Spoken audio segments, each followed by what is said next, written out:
Bien, bonjour à toutes et à tous. Merci de nous retrouver si nombreux pour cette nouvelle rencontre du Théâtre des Idées, ce cycle de rencontres intellectuelles du Festival d'Avignon, qui a pour vocation de penser le monde tel qu'il ne va pas et tel qu'il va, en liaison avec les propositions artistiques du festival.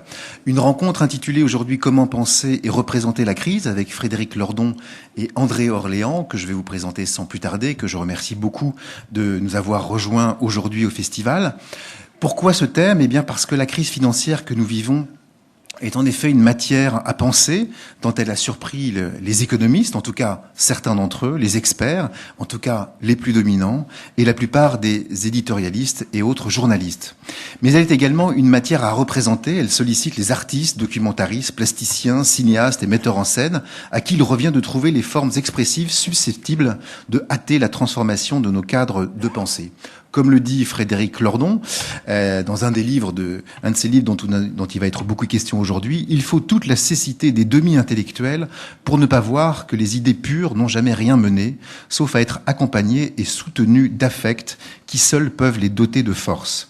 Et d'ajouter, on pourrait analyser la crise financière sous toutes ses coutures, raffiner l'argument autant qu'on veut, démonter les systèmes, exposer les rouages, tout ça ne vaudra jamais une image bien choisie qui fait bouillir les sangs ou, comme le dit fort à propos une expression commune, qu'on en prend plein la gueule. Mais, en effet, de nombreux artistes, écrit André Orléans dans un article publié par Le Monde, metteurs en scène ou écrivains nous ont montré avec talent ce qu'est la vie quotidienne des personnes durant les récessions. On pense aux Raisins de la colère ou plus récemment aux films documentaires comme Cleveland contre Wall Street, qui nous ont fait découvrir la désolation de ces banlieues américaines livrées aux expulsions suite à la crise des subprimes. Cependant, cette description ne nous livre qu'un aspect de la crise, à savoir le vécu des populations. Elle laisse dans l'ombre les raisons de l'appauvrissement général. Or, représenter la crise, nous dit André Orléans, c'est aussi rendre visibles les mécanismes qui produisent cette situation. Et en la matière, fort est de constater que la crise des subprimes, la crise du crédit hypothécaire, la crise financière est difficile en tant que telle. Ces mécanismes sont difficiles à représenter. Alors, comment représenter la crise? C'est ce que nous allons voir avec Frédéric Lordon, qui est directeur de recherche au CNRS, qui travaille sur le capitalisme financiarisé et ses crises. Il développe également un programme de recherche spinoziste en sciences sociales. Il a notamment d'ailleurs publié à ce propos aux éditions La Fabrique Capitalisme, désir et servitude, sous-titré Marx et Spinoza. Il a notamment publié Jusqu'à quand pour en finir avec les crises financières aux éditions Raison d'agir en 2008, La crise de trop aux éditions Fayard en 2009, Capitalisme, désir et servitude, je viens d'en parler, et puis D'un retournement l'autre, cette comédie sérieuse sur la crise financière, une pièce en 4 actes, et en alexandrin au Seuil en 2011, qui est précisément une crise consacrée à qui met en scène la crise une pièce qui effectivement met en scène la crise et notamment la crise des subprimes aujourd'hui, qui est très sollicité et qui est très demandé par les metteurs en scène, puisque je sais que notamment dans le off, elle est jouée dans une mise en scène, une adaptation et une mise en scène de Judith Bernard, et c'est à l'espace Alia. Il y aura également à la rentrée, Frédéric Lordon, si je ne me trompe pas, dans une mise en espace de Luc Clémentin à la Maison des Métallos du 15 au 20 septembre, une mise en espace. Et puis, un film qui est réalisé par Gérard Mordillat et qui sortira sur les écrans en novembre en novembre prochain, selon toute vraisemblance. André Orléans, vous êtes économiste également, vous êtes spécialiste des questions monétaires et financières, vous êtes directeur de recherche au CNRS et directeur d'études à l'EHESS. Vous êtes également président de l'Association française d'économie politique, une jeune association qui milite pour que soit respecté le pluralisme et la diversité des approches dans la recherche et l'enseignement en économie.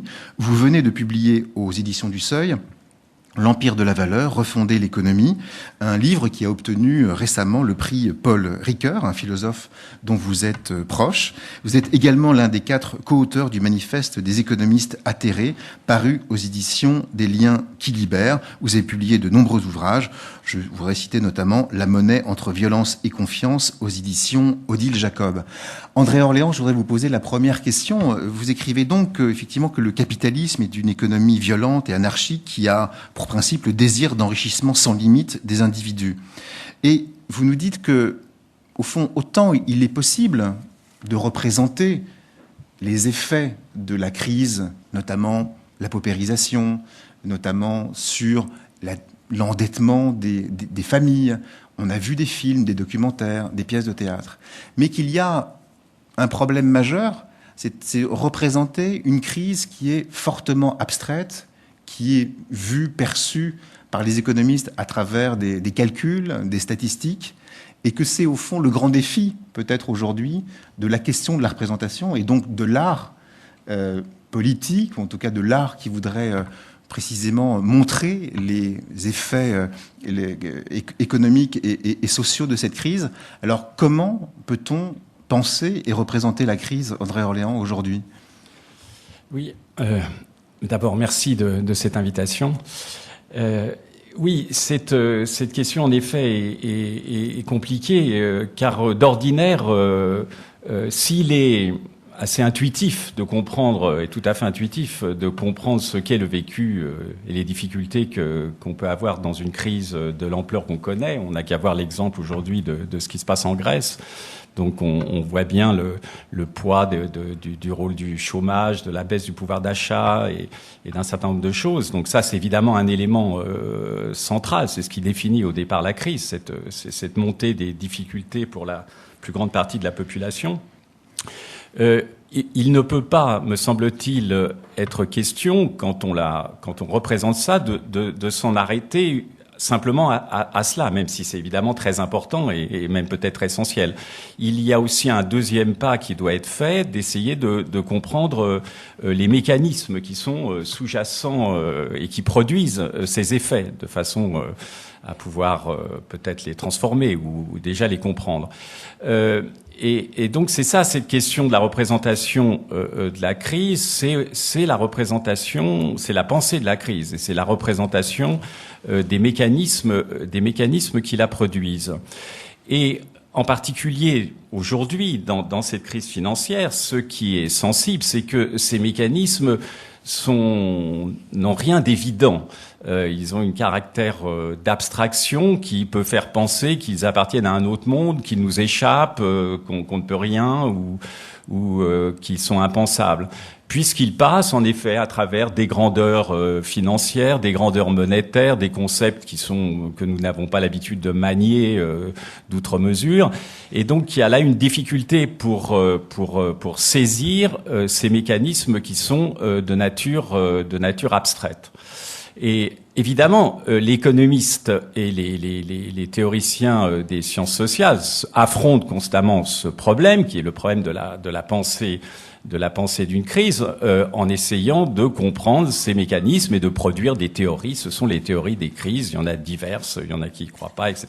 Enfin, il y a tout un débat qui se passe uniquement, disons, dans la sphère conceptuelle où on avance des arguments pour et contre. Qu'est-ce qui produit cette crise? Pourquoi? Est-ce que la finance a certaines propriétés d'instabilité?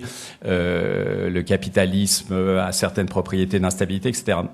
Ce qui me semble important et ce que je voulais dire ici en réfléchissant à notre sujet, c'est que cette vision, au fond, assez abstraite et conceptuelle, ne doit pas faire perdre de vue aux théoriciens et au public, et de ce point de vue-là, les deux sont liés, qu'il y a des forces sous-jacentes à ces mouvements financiers, à ces mouvements monétaires, qui sont des forces passionnelles, qui sont des forces affectives. Et que c'est ça qui me semble important ici à souligner, c'est que il y a un moyen, représenter la crise, me semble-t-il, c'est faire comprendre ces abstractions, et faire comprendre ces abstractions, c'est essayer de mettre en scène leur nature affective, passionnelle, qui se joue derrière elle. Et donc, d'une certaine manière, pour l'économiste, c'est un peu compliqué que je suis, car d'ordinaire, l'économie a tendance à ramener tout à des catégories de la rationalité, du calcul, et donc de désincarner en quelque sorte encore plus les mouvements financiers et les mouvements monétaires. Or, ce qui me semble intéressant à faire, face à la montée de la crise, à la période d'euphorie ou aujourd'hui ce que nous connaissons, c'est de mettre en évidence que ce n'est pas la nature première, c'est pas la dimension première de cette crise. Derrière, il y a des forces affectives qui sont propres pour partie au capitalisme et que nous devons analyser, dont la première d'entre elles est le désir d'enrichissement sans limite. Car ce qui définit au fond le plus le capitalisme, c'est d'avoir libéré un désir d'enrichissement qui est un désir d'enrichissement sans limite, qui est illimité. Et par là même, il a développé une énergie d'un type particulier et dont on voit tous les effets. Et ce qui me semble important, c'est ça, c'est d'essayer de montrer que derrière l'abstraction des catégories financières et monétaires se trouve ce type de force. Et d'essayer d'en analyser la nature, de montrer en quoi ce sont des forces collectives, et qu'il y a au fond ici une espèce de convergence entre l'artiste et l'économiste dans l'idée qu'il faut représenter, montrer ce qui est le plus souvent caché derrière les calculs, qui est de montrer cette dimension affective qui est dans la crise et qui en explique la puissance. Donc je crois qu'il y a là un travail commun au fond. C'est ça mon point dans ce débat, c'est que alors qu'on aurait pu penser qu'il y a d'une part une espèce d'espace conceptuel et abstrait qui est celle de l'économie, certes évidemment ça existe, des sciences sociales, et puis il y aurait cet espace de la représentation artistique dans lequel le metteur en scène ou l'artiste essaye de passer un message au public, un message artistique, donc de motiver ses propres affects, de lui faire sentir les caractères. On aurait pu donc penser à une espèce de dichotomie extrêmement brutale entre ces deux catégories. Ce que j'essaye de dire, c'est qu'il n'en est rien, car en fait, derrière ces abstractions, il s'agit toujours d'affect, il s'agit toujours d'investissement passionnel, et c'est ça qu'il faut mettre au jour de façon à comprendre les ressorts de la crise. Alors, quelques petits exemples quand même pour rendre tout ça plus audible. Prenons la période d'euphorie, cette période qui a précédé la chute en 2007. On a connu une grande période d'euphorie financière avec une multiplication de nouveaux titres, une multiplication de nouveaux actifs qui ont été inventés. Il faut savoir que c'est une période où il y a certains actifs qu'on n'avait jamais connus, qui ont connu des croissances exponentielles dans la manière dont ils ont été utilisés. Donc, voilà, c'est ça qu'il faut expliquer. Il faut expliquer comment c'est possible. Qu'est-ce qui fait qu'on puisse libérer une telle énergie, produire autant d'actifs, de mécanismes. Et à mon sens, la bonne hypothèse, c'est cette hypothèse de ce rôle de passionnel, de l'enrichissement sous diverses formes, qui permet de la saisir. Et au moment du retournement, c'est quelque chose du même type qu'on connaît aujourd'hui. On peut dire que pour aller vite, on rentrera peut-être plus dans les détails par la suite, mais dans ce retournement, il y a eu un mouvement aussi qui sont de type passionnels, qui sont par exemple le mouvement de panique qu'on a pu voir sur les marchés financiers, où aujourd'hui ce fait que, en particulier dans les économies européennes, il y a un blocage de l'investissement parce qu'il y a une peur du futur, et donc il y a un retour vers la liquidité, vers la monnaie. Les acteurs par exemple les banques ont peur de prêter, ils ont peur de faire des crédits, donc ils préfèrent détenir leurs actifs sous des formes liquides, sous des formes monétaires, mais par là même, ils ne nourrissent pas l'économie, ils ne nourrissent ni la consommation ni la demande, et ça crée des conditions de la récession que nous connaissons aujourd'hui. Donc mon message dans ce premier temps de la réflexion que nous ouvrons maintenant, c'est de dire ça, c'est d'essayer de faire comprendre, et que c'est un travail conceptuel important, que nous ne sommes pas simplement dans des catégories du calcul, de la rationalité, qui demanderaient, pour être compris, simplement un tableau noir et puis un certain nombre de modélisations. Nous sommes dans des catégories d'une autre nature, qui sont des catégories collectives, de croyances collectives qui organisent les groupes, qui font qu'à un moment donné, cette croyance peut se polariser sur l'euphorie financière et puis qu'à certains moments, elle se polarise sur la crainte et donc donne lieu à une demande très forte de monnaie qui bloque le système productif. Et donc, c'est ça qu'il s'agit de représenter. Et il me semble, comme je l'indiquais, c'est que là, nous avons en quelque sorte un terrain commun avec les artistes, qui évidemment le font à leur manière, mais nous traitons au fond d'une certaine manière d'une même matière, qui est cette matière affective, passionnelle, de croyance, de conflit, de volonté d'enrichissement, et que c'est un des enjeux, me semble-t-il, aujourd'hui de la représentation de la crise, d'aller au-delà de simplement, qui est important évidemment, le vécu, ce qui se passe, mais pour montrer que derrière, il y a certaines forces qu'il faut décrire, qu'il faut comprendre, dont on doit assimiler la logique de façon à mieux saisir et à mieux représenter la crise. Alors, désir et panique meuvent, rythment le capitalisme financier, mais il y a également autre chose. Il y a la circulation des signes, notamment des signes monétaires et financiers. Et ça, par contre, c'est beaucoup plus difficile à représenter. Vous écrivez qu'il n'est pas facile d'en rendre compte. Par exemple, entre son plus haut en 2007 et son plus bas en 2009, la moitié de la capitalisation boursière mondiale s'est volatilisée, écrivez-vous, soit une perte de 25 milliards de dollars. C'est assurément une destruction colossale de valeur, l'équivalent de la moitié des richesses produites en un an sur la planète, ou 10 fois le produit intérieur brut de la France. Mais il n'est pas évident d'en saisir le sens comme la portée. Alors là, comment on fait en tant qu'économiste précisément pour en saisir le sens et la portée, et comment peut-on faire pour la représenter ? Alors, en effet, j'ai pris cet exemple parce qu'il illustre de l'ampleur de ce qui s'est passé, de ce qu'on peut appeler la destruction de capital qui a lieu entre 2007 et 2009, où la moitié de la capitalisation boursière, effectivement, s'est envolée. Donc, on voit, d'une part, la dureté, l'ampleur du problème auquel les économies font face, mais en même temps, il y a quelque chose, justement, ça illustre bien mon point, il y a quelque chose qui semble totalement abstrait. On se demande jusqu'à quel point, au fond, nous sommes pas dans un jeu purement virtuel, hein. Un jeu de prix, de finances qui baissent, qui montent, etc. Donc ce qui est complexe, c'est ce passage entre une nature qui se présente de manière abstraite à travers des chiffres et son effet tout à fait concret sur le vécu de l'ensemble des populations, y compris nous-mêmes. Donc voilà ce qu'il faut pouvoir articuler.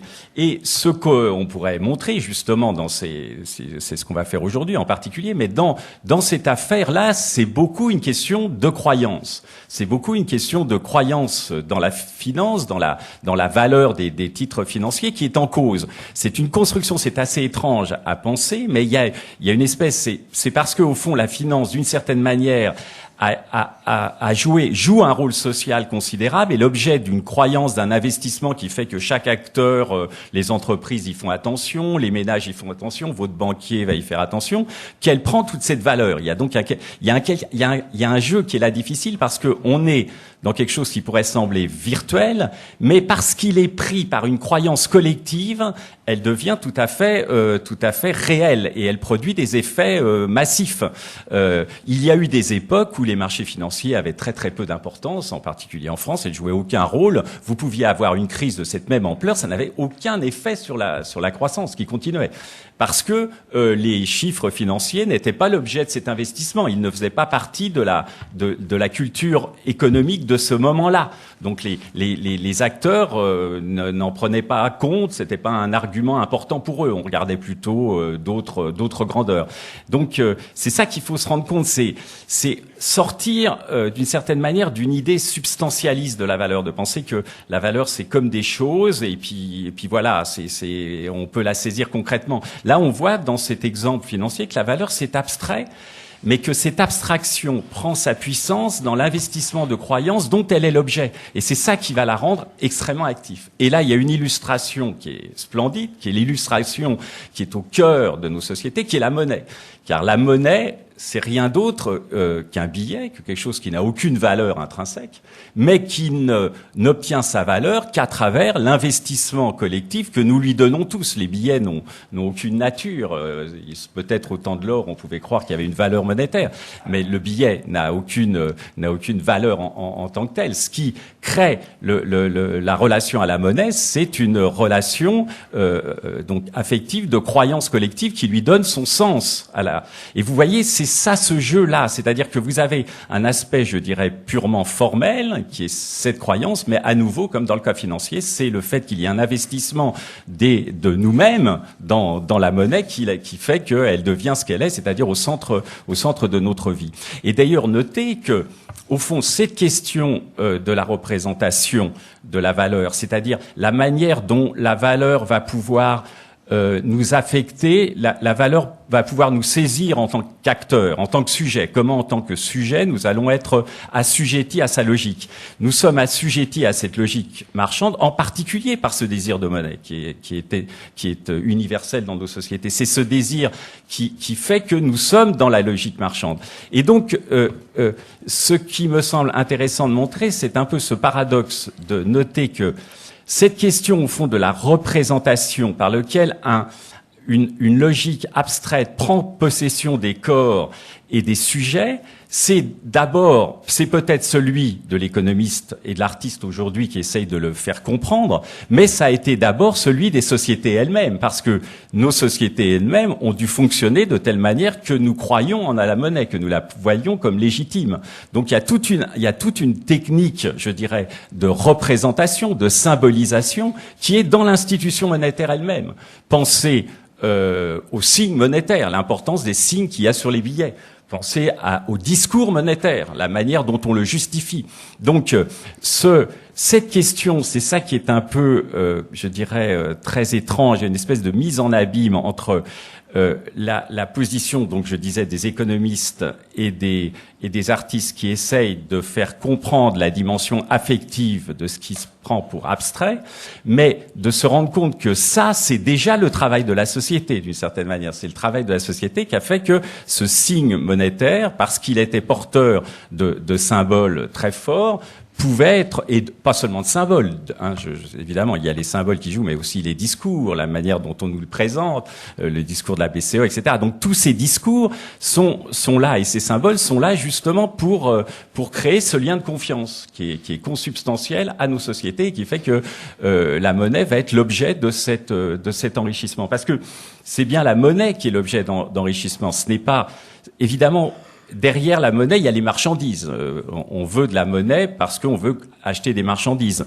Mais ce qui est frappant, c'est que le désir de monnaie s'autonomise par rapport aux marchandises. On veut des marchandises, mais dans la pratique de nos activités, c'est la monnaie qui va nous intéresser. On va être intéressé à ce que nos comptes soient positifs, à ce qu'on reçoive des revenus. Donc il y a une focalisation sur la monnaie par laquelle cette abstraction, parce que c'est purement de la monnaie, acquiert son pouvoir et sa domination. Et donc il y a un travail de la représentation qui est donc en quelque sorte universel, qui est celui d'une pensée économique critique qui essaye d'aller voir derrière l'abstraction de la valeur, qui est la pensée de l'artiste qui essaye de rendre compte des mécanismes de la crise, et qui est celle aussi de la société qui essaye, ce faisant, de fonder le pouvoir d'une abstraction, la valeur, à travers le désir de monnaie qui est inculqué aux acteurs.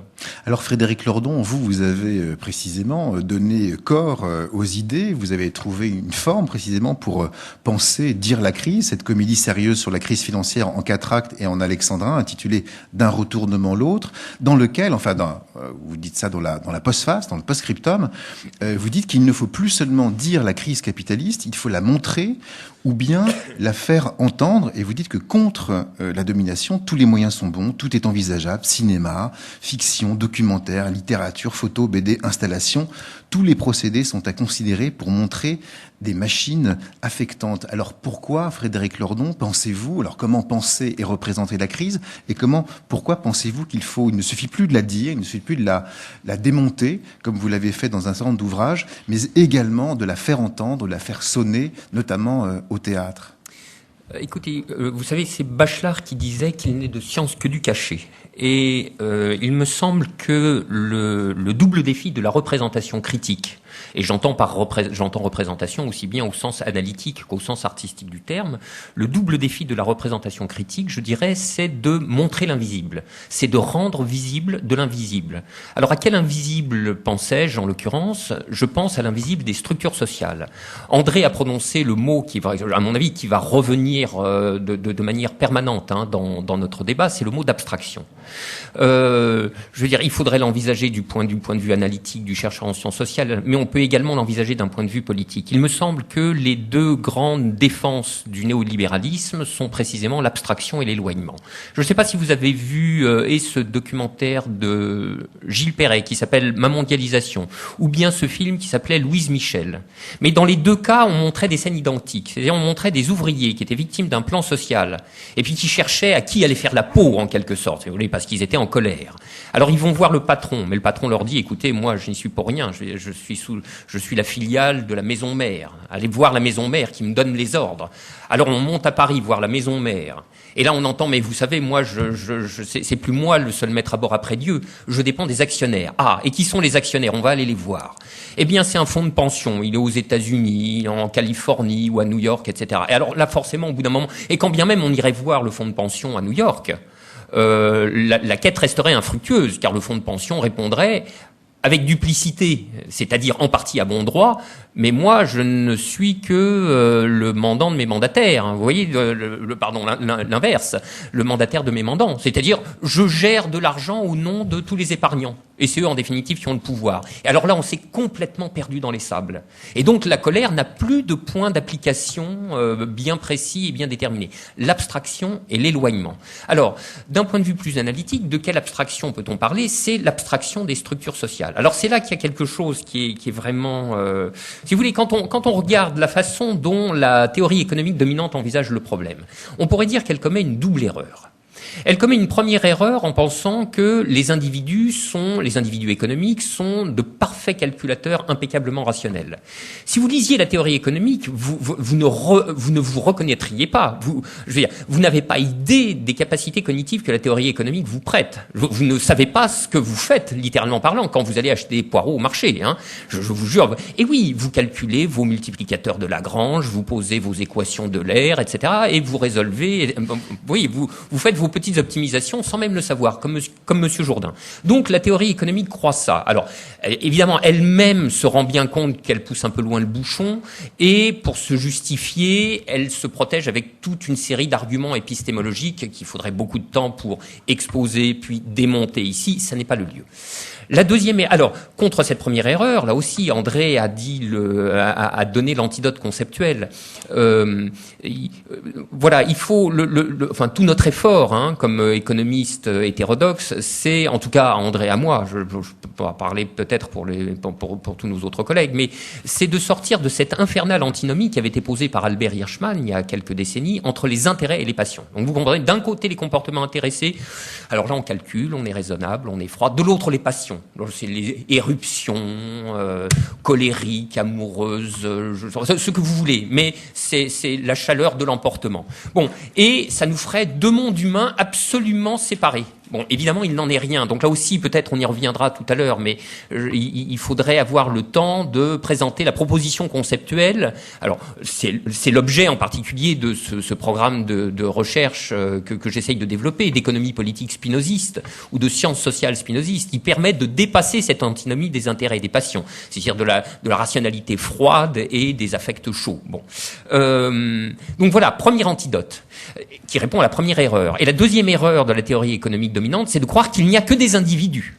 Et vous comprenez, vous voyez bien, là, vous apercevez à quel point d'ailleurs il y a cette espèce cette familiarité intellectuelle entre la théorie économique dominante et, disons, les implicites philosophiques de la doctrine libérale, qui ne veut rien savoir du collectif, mais qui ne voit que des individus égaux, on s'en fout un peu, libres surtout, c'est ça qui compte. Hein. Donc voilà. Et on n'a affaire qu'à des individus. Vous connaissez, alors, la formulation canonique de la chose a été donnée par quelqu'un qui, Dieu sait, n'était pas une grande théoricienne, c'était Margaret Thatcher, mais qui était allée à l'os, sans coup férir. Et la société n'existe pas.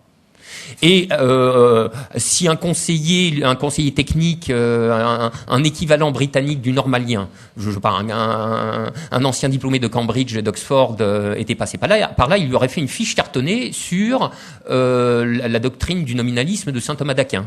Oui, la société c'est un nom, mais la chose n'existe pas. On rencontre pas la société, pensent les libéraux. On ne rencontre que des individus. Il y a que ça qui existe, donc ne nous préoccupons que des individus. Et c'est pas vrai parce que les individus sont plongés dans un monde de choses invisibles. Alors, parfois rendus visibles, et dont les entités principales sont des institutions et des structures. Alors, des institutions, des fois, ça se rencontre. Hein. On rencontre la police, on rencontre le feu rouge, on rencontre la Sécu, vous voyez, des choses comme ça.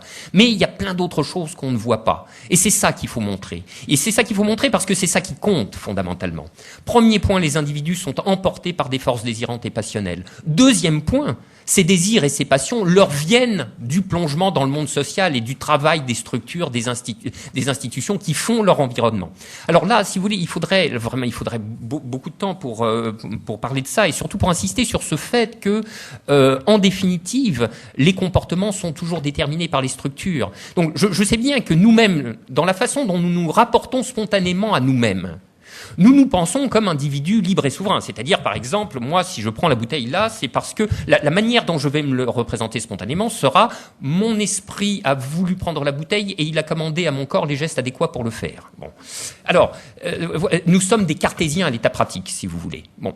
Et nous avons tous ça dans la tête, que nous sommes libres, que nous choisissons, que nous sommes des sujets autonomes, autodéterminés, etc., etc. Et il n'en est rien. Alors là, il faudrait se livrer à une espèce de clinique pour voir à quel point, en fait, l'époque ne cesse de nous traverser. L'époque et ses structures ne cessent de nous traverser, sont en nous. Nous sommes agis plus que nous agissons, nous sommes parlés plus que nous parlons. Enfin, c'est extraordinaire. Je vous jure qu'il faudrait prendre des exemples là-dessus. Mais alors, pour montrer à quel point les comportements, notamment les comportements économiques, dépendent crucialement des structures, il faut envisager quelques petits exemples simples qui ont des enseignements, d'ailleurs, qui ont une portée aussi politique, hein, plus tard, hein, je veux dire.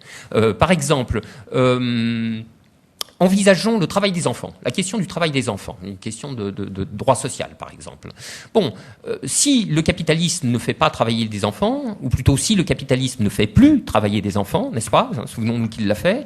C'est parce que ont été créés un certain nombre d'institutions et de structures, notamment celles qui portent le nom droit social et qui purement et simplement l'interdit de le faire. Par conséquent, faites sauter cette structure, faites sauter cette forme institutionnelle et le travail des enfants reviendra aussitôt. Donc à ce moment-là, il ne s'agira pas d'en appeler à la vertu des employeurs ou à la sainteté du MEDEF. Je veux dire, cette hypothèse ne fonctionnera pas. Il ne faudra pas venir vous plaindre que les petits ne vont plus à l'école. Également parce que les parents les plus pauvres, avec une bouche à nourrir, auront besoin d'une source de revenus de plus, etc. Donc toutes les forces sociales conspireront à recréer le travail des enfants, et cette conspiration aurait été le fait, non pas d'un agent, mais ça aurait été le fait du travail combiné des structures et des institutions. Normativement et politiquement, on en tire des leçons qui sont assez intéressantes. Vous avez compris que depuis 2008, le nom du jeu, pour éviter d'avoir à faire quoi que ce soit, s'appelle moraliser le capitalisme. Et la moralisation du capitalisme vaut en matière de finance ce qu'elle vaut en matière de restriction du droit au travail des enfants. C'est exactement de la même chose qu'il s'agit. Donc vous pouvez en appeler à l'éthique, à la vertu, à la déontologie, faire des chartes, vouloir de la transparence et tout ce que vous voulez, vous n'obtiendrez jamais rien. Et la preuve, nous n'avons rien obtenu. Enfin, ils n'ont rien obtenu, mais en effet, ils ne veulent rien obtenir. Donc c'est encore une autre question, hein, ça. Mais voilà le point. Donc, si vous voulez changer les comportements, changez les structures qui déterminent les comportements. Il n'y a pas d'issue politique, je crois, hors de cette formule. Et alors, c'est ça qu'il faut montrer en définitive. Et c'est très difficile parce que, évidemment,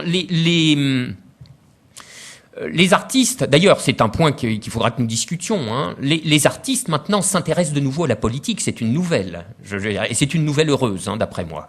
L'art politique avait été déconsidéré comme un art lourdingue, édifiant, peu finement prosélyte, etc., qui nous disait ce que nous devions penser, etc. Et peut-être, sans doute, ces reproches n'étaient-ils pas infondés. Mais jetant le bébé avec l'eau du bain, l'art avait fini, et les artistes avaient fini par considérer que des choses politiques, ils ne disputeraient pas. Voilà. Donc ils allaient s'occuper d'autres matières, d'autres problèmes, etc. Vient ce choc monumental d'une crise qui est peut-être la plus grande crise de toute l'histoire du capitalisme, et logiquement et heureusement, les artistes se sentent à nouveau concernés. Et dans tous les secteurs de l'art, qui sont embarqués dans cette affaire les uns après les autres. Ça a commencé par les documentaristes, puis le cinéma de fiction, voilà le théâtre, et les plasticiens s'y mettent. Donc voilà, ça, ce sont des très bonnes nouvelles. Alors, que font les cinéastes, par exemple? Alors, ils nous font des films sur la finance. On voit des salles de marché, on voit des individus très agités. Alors, ils sont très agités pendant la bulle. Ils le sont encore plus, mais dans l'autre sens, pendant la crise. Et c'est ça qu'on nous montre à l'écran. On nous montre ces intensités passionnelles. Et c'est déjà bien. Déjà, ça permet d'en avoir soupé avec la théorie néoclassique de l'homo economicus rationnel. Mais la plupart de ces œuvres manquent une chose qui est la monstration, alors pas évident, précisément pour la raison que je disais tout à l'heure, parce qu'elles sont invisibles, la monstration des structures qui vont déterminer ces comportements visibles. Et ça, c'est une question qui est très fondamentale et qui est très profonde, c'est l'articulation du global et du local. C'est une autre façon de dire ce que je disais tout à l'heure sur l'articulation des structures et des individus. Dire les individus sont déterminés par les structures peut être formulé d'une autre manière en disant dans les comportements des individus qui sont locaux. Les individus, c'est locaux. Il y a un individu particulier ici et maintenant. Dans les comportements locaux des individus, dans cette localité, s'exprime toujours la globalité des structures. Donc tel trader qui est en train de s'agiter dans tel sens est en fait en train de parler par son corps, par son désir, par ses affects. Il est en train de parler les structures globales de la finance. Donc c'est ça qu'il faut toujours montrer. Tenir les deux bouts de la chaîne. Et ça, c'est un sacré défi représentationnel. Les deux bouts de la chaîne, le global et le local. Le local des corps désirants et affectés, et le global des structures et des institutions qui déterminent les désirs et les affects de ce corps. Alors, c'est pas évident à tenir ensemble, ces deux bouts. Alors, on le peut dans le médium particulier qui est le logos, qui est le médium du discours analytique. Ça s'y prête merveilleusement. Mais, et c'est là une manière de répondre à votre deuxième question, l'efficacité politique de ce médium me semble tendanciellement décroissante. C'est-à-dire, les économistes parlent, je veux dire les économistes critiques, ils parlent, ils disent des choses, mais ça ne produit aucun effet. Je veux dire, vous voyez, c'est vraiment, des fois, je peux vous dire, ça donne le sentiment du désespoir. C'est-à-dire que nous avons quand même, enfin, je veux dire, on a le spectacle chatoyant du monde qui s'écroule. C'est quand même c'est quelque chose. C'est une infirmation à grand spectacle des discours qu'on nous a toujours tenus depuis 3 décennies. Donc, à soi seul, ça devrait suffire. Rajoutez-y une petite couche de discours économique hétérodoxe et critique, c'est bon, le cas est fait, les poubelles de l'histoire sont ouvertes, et on va passer à autre chose. Mais rien du tout.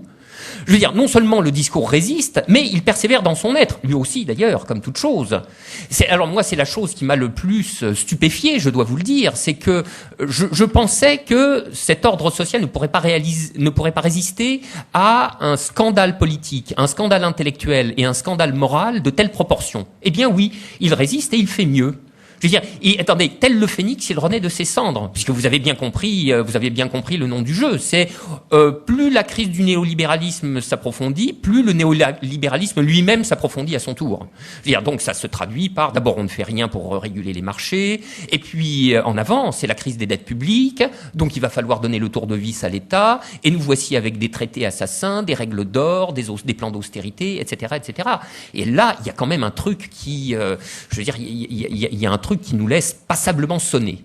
Mais alors, pardonnez-moi, comment savez-vous que ça ne produit aucun effet? Parce que, après tout, des mouvements, ça et là, existent, la prise de conscience existe, et est-ce que c'est en cela qu'on peut comprendre que votre critique, que votre économie politique est spinoziste? Parce que vous disiez tout à l'heure, au fond, c'est Descartes qui prime, je prends la bouteille, c'est-à-dire que je pense que souverainement, je décide de prendre la bouteille. Je crois qu'il y a un passage célèbre de Spinoza qui dit que voilà, il y a une pierre qui roule vers un arbre, et si on interrogeait la pierre, elle disait, on donne un coup dans une pierre, et puis elle va vers un arbre, et si on l'interrogeait, elle dirait, mais moi je vais vais très librement vers cet arbre, je l'ai décidé, alors que précisément non, nous sommes déterminés.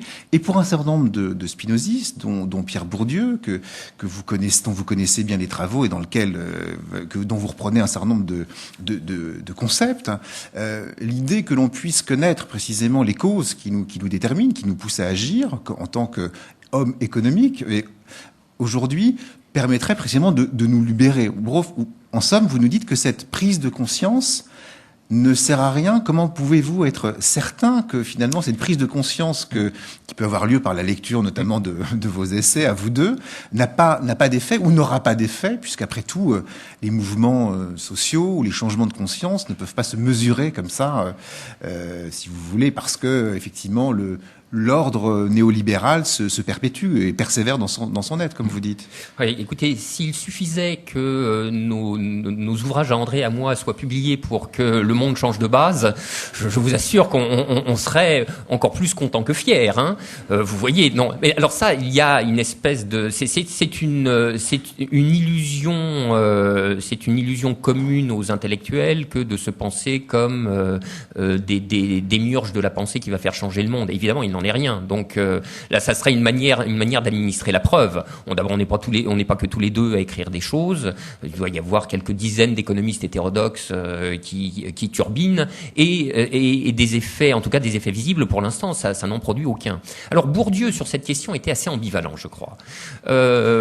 Bourdieu était un grand spinoziste, qui le disait pas trop, hein, d'ailleurs. Ce qui, à mon avis, je fais une digression.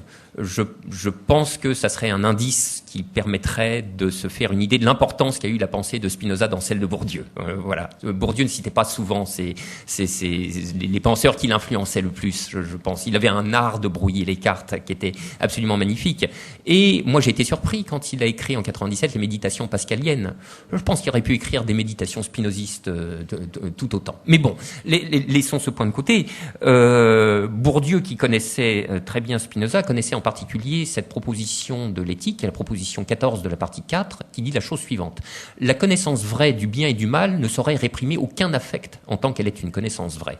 Et Bourdieu faisait pour son propre compte une relecture de cette formule en disant il n'y a pas de force intrinsèque des idées vraies. Et il trouvait que c'était la proposition la plus désespérante et la plus triste de toute l'histoire de la philosophie. Et le fait est, d'une certaine manière, puisque ce qu'elle signifie, dit concrètement, c'est que nous pouvons bien avoir l'intellection rationnelle des causes qui nous déterminent et pourtant n'être toujours pas capable de nous en abstraire. Je veux dire, s'il y en a parmi vous qui ont fait une psychanalyse, ils le savent très bien. Hein. Je veux dire, on peut très bien avoir la connaissance rationnelle de sa propre névrose et en être encore la proie pendant des années. Il faut ajouter quelque chose à l'intellection rationnelle de ses propres embarras de conscience pour pouvoir s'en libérer. Quelque chose qui est de quel ordre ? Quelque chose qui est de l'ordre des affects, et en l'occurrence d'un renouage d'affects. Moi, si je devais comprendre en termes spinozistes le transfert, je pense que c'est comme ça que je le dirais. Qu'est-ce que c'est que le transfert ? C'est un renouage d'affect qui vient ajouter le supplément dont Éthique 4.14 dit qu'il manque à la seule connaissance rationnelle. Eh bien, il en va de même en matière politique et sociale. Je veux dire, la connaissance vraie du mal qui nous affecte ne suffit pas à nous en libérer, et il faut visiblement ajouter autre chose. Alors, il faudrait dire des choses en plus là sur la nature de ce déficit ou de cette carence de la connaissance rationnelle, autre chose qui nous renverrait vers des problèmes davantage de philosophie politique, des problèmes de l'organisation des pouvoirs, du pouvoir du gouvernement dit représentatif, ou de la dite démocratie parlementaire, avec tous ces effets de capture et de dépossession. Évidemment, tout ça est très très important. Mais lorsqu'on est à nos places, à André et à moi, et qu'on fait ce qu'on peut, là où on peut, alors dans un premier temps, effectivement, il peut nous arriver de céder au sentiment du désespoir, et puis dans un deuxième temps, d'en appeler à ce qui me semble être l'alliance requise par l'époque, c'est-à-dire l'alliance entre les intellectuels, les chercheurs et les artistes. Car finalement, s'il y a des spécialistes dans la production des affects, ne serait-ce pas les artistes par hasard, évidemment. C'est dans la division du travail, c'est leur place, c'est leur segment, c'est eux qui maîtrisent les médiums expressifs. Donc c'est la raison pour laquelle moi je cherche à toute force des hybridations de toute nature, avec des documentaristes, avec des dessinateurs de BD, avec des plasticiens, avec des gens de théâtre, avec des cinéastes, etc. Et puis alors, par un concours de circonstances dont le détail n'a aucun intérêt, il se trouve que je me suis décidé à mettre la main à la pâte moi-même. Je veux dire, mais vous voyez, mais c'est sans lendemain, ça. Voilà. Mais alors justement, c'est pas tout à fait sans lendemain. Avant de passer la parole à André Orléans, qui a lu d'ailleurs votre livre d'un retournement l'autre, pourquoi avez-vous choisi la forme, au fond, assez classique, qui peut à la fois être aussi bien de l'ordre de la comédie que de la tragédie, de l'alexandrin? Parce qu'après tout, pour décrire cette abstraction qui est celle du capitalisme financier, on aurait pu imaginer, et certains le font au Festival d'Avignon, parce qu'il faut mentionner qu'il y a au moins 3 pièces, une d'ailleurs qui se joue dans la cour du lycée Saint-Joseph, une autre 15% de Bruno Messa, qui, au fond, choisissent une forme, une esthétique qu'on qualifierait, qu'on peut qualifier de post-dramatique, au fond, qui serait dans un rapport mimétique avec la situation très chaotique de cette finance, fait de panique, de données immédiates de la conscience comme ça, qui repose sur un monde qui peut s'effondrer de manière très, très virtuelle. Voilà, le sommet de la dernière chance, les sommets de la dernière chance. Pourquoi avez-vous choisi cette forme classique précisément pour parler de la crise financière actuelle? Il y a deux réponses possibles à ça. Il y a une réponse intrinsèque et une réponse extrinsèque, ou disons une réponse présentable et une qui l'est moins. Alors la réponse intrinsèque, c'est celle qui est présentable, consisterait à vous faire l'article et à dire mais finalement il n'était pas absurde a priori de convoquer les propriétés inactuelles de l'alexandrin. Alors c'est la forme du grand siècle. Supposé réservé aux plus hauts sentiments et de l'appliquer aux bassesses et aux comportements un peu misérables de la finance contemporaine, ça pouvait produire un effet de télescopage qui était intéressant en soi. Bon. La réponse extrinsèque, plus difficile à dire, est la suivante. Je dois vous dire, j'hésite énormément. Je pense que c'est très peu habile de ma part de dire ce que je vais dire, mais voilà, tactiquement, il faudrait pas que je le dise, mais je vais le dire quand même. J'oscille en permanence entre deux attitudes contradictoires. La première, qui est de faire l'aveu que je ne me prends pas pour ce que je ne suis pas. Je ne suis pas un auteur de théâtre, je ne suis pas un littérateur, je ne suis pas un dramaturge. Vous pouvez pas imaginer l'effet que ça me fait quand on me présente Frédéric Lordon, dramaturge. Non, on doit parler de quelqu'un d'autre. Ça, c'est pas moi. Et j'ai toujours regardé la littérature de loin, avec tremblement et équipé d'un fort surmoi deleuzien. Je suis dans l'abécédaire Deleuze dit des trucs sur les littérateurs à la petite semaine qui font 99% de la production de librairie, et c'est à mourir de rire tellement c'est vache, c'est d'une cruauté. Alors, et moi, à l'époque où j'avais regardé l'abécédaire, je me dis non, alors ça, je vais éviter ça. Je vais éviter qu'un Deleuze plus tard dise ça de moi. Bon, alors voilà la réponse extrinsèque à l'alexandrin, c'est que c'était c'était une forme qui avait des bonnes propriétés de neutralisation. Elle était là, c'est pas moi qui l'ai inventée.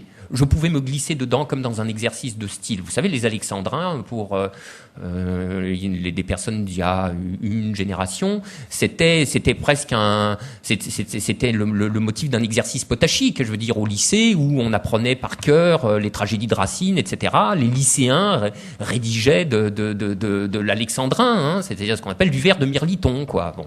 Et moi, j'ai fait pareil. J'ai mirlitonné. Je n'ai pas fait autre chose. Donc, je le dis comme ça, on me prend pas pour ce que je ne suis pas, vous voyez. Donc je ne suis pas un littérateur. Donc ça me mettait à l'abri, ça me protégeait.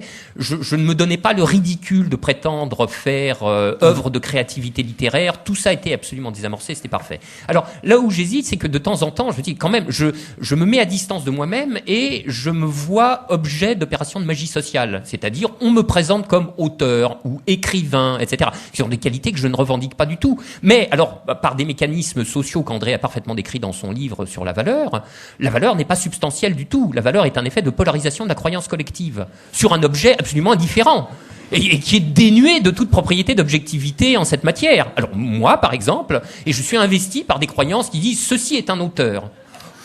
Et des fois, une semaine sur deux, je suis tenté de laisser opérer la magie sociale. c'est agréable, hein. Je veux dire, vous voyez. En tout cas, alors c'est pour ça que c'est pas malin de le dire, parce que si je voulais vraiment laisser opérer, je la décrirais pas, parce que là évidemment comme moyen de la désamorcer, c'est parfait. Vous savez, c'est dans Ce que parler veut dire que Bourdieu rappelait un propos de John Austin, le grand linguiste qui a écrit Ce que parler veut dire, et John Austin disait le président de la République est un fou qui se prend pour le président de la République, mais dont la folie reçoit l'accord de tout le monde. Bah voilà, c'est ça les mécanismes de la valeur, ce que décrit André. Alors c'est effectivement ce qu'il y a dans votre pièce, puisqu'il y a le président, en tout cas l'ancien président de la République. Qui était un fou qui se prenait pour le président de la République. Alors typiquement, hein.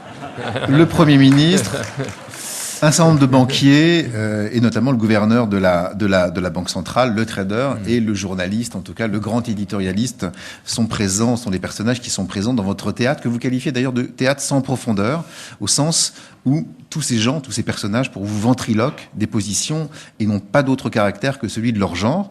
Donc c'est pour ça que vous dites que votre théâtre est superficiel, non pas au sens où il serait léger, mais simplement c'est un théâtre de la surface, des forces, des jeux au fond de force, de position. Donc pour vous un théâtre matérialiste. Alors André Orléans, juste un petit mot sur la façon dont Frédéric Lordon a mis en scène en fait la crise financière et pourquoi, puisque là nous pouvons nous intéresser après avoir posé la question de la représentation, c'est comment penser la crise aujourd'hui pour vous. Penser la crise, ça veut dire selon vous, en tout cas déconstruire un certain nombre de croyances précisément et de croyances économiques notamment. Vous dites qu'il faut déconstruire la notion dominante de valeur économique. Tout comme la philosophie, nous avions en 2004 accueilli Jacques Derrida ici, l'avait fait, la philosophie par exemple, ou les sciences sociales ont fait en déconstruisant, en montrant effectivement quels étaient les fondements, peut-être pas un petit peu branlants, de certain nombre de constructions juridiques, économiques, politiques. Alors, voilà, qu'avez-vous pensé de cette pièce ? Qu'avez-vous aussi pensé d'autres pièces que vous avez vues qui représentaient la crise économique? Je crois que vous êtes allé voir 15% de Bruno Messa, qui a choisi une esthétique totalement, radicalement différente, me semble-t-il. Et puis, quel est, au fond, pourquoi penser la crise aujourd'hui, c'est refonder l'économie en menant une critique de la valeur? Ah, ça fait beaucoup de questions. Je dirais sur cette question, pour rebondir tout de suite sur la nature de la valeur, c'est que en effet, il y a un point qui est d'abord, on ne sait pas forcément, le grand public ne sait pas nécessairement que les théories économiques sont en leur fondement des théories de la valeur, mais d'une valeur particulière qui est la valeur économique. C'est-à-dire pourquoi les biens ont-ils un prix? Voilà quelle est la question première que s'est posée l'économie politique. Qu'est-ce qui justifie que les marchandises ont un prix? Et cette question très fondamentale a eu plusieurs réponses dans l'histoire de la pensée économique. Chez les théoriciens qu'on appelle classiques, c'est-à-dire Adam Smith, Ricardo et Karl Marx, c'était le travail qui fondait la valeur. C'est-à-dire à la question pourquoi les biens ont-ils de la valeur, la réponse était parce que ils consentent du travail, parce qu'ils sont des productions du travail et donc leur valeur se mesure au temps de travail qui a été nécessaire pour les produire. Et puis ensuite, cette théorie-là, qui dominait jusqu'à la fin du XIXe siècle, a été abandonnée à justement cette fin du XIXe siècle et a devenu une nouvelle théorie, qui est la théorie aujourd'hui communément admise par 99% de la profession des économistes, c'est que ils ont abandonné l'idée que la valeur était dans le travail, mais qu'elle était dans l'utilité. Donc il y a la question pourquoi les biens ont-ils de la valeur? Ils ont de la valeur parce qu'ils sont utiles. Et s'ils s'échangent au prorata de leur utilité, comme jadis, ils s'échangeaient au prorata de la quantité de travail qui était contenue en eux. Et ma question, c'est de remettre en cause, qui est un peu liée à cette question de la représentation, c'est de remettre en cause cette approche que j'appelle substantialiste, parce que ce qu'elle a en commun, et ce qui me semble être définir le geste de l'économie, et c'est cette idée que c'est une substance, que ça soit le travail ou que ce soit l'utilité, il y a une substance qui justifie en quelque sorte la valeur. Et aujourd'hui, au fond, cette idée d'utilité, elle est acceptée par l'ensemble de la théorie économique qui pense que la valeur, c'est de l'utilité. Alors, et donc comment cette théorie économique dominante néoclassique interprète la crise? Oui. C'est quoi? Du coup, ça donne quelle interprétation et quelle est la vôtre du point de vue de la critique de la valeur?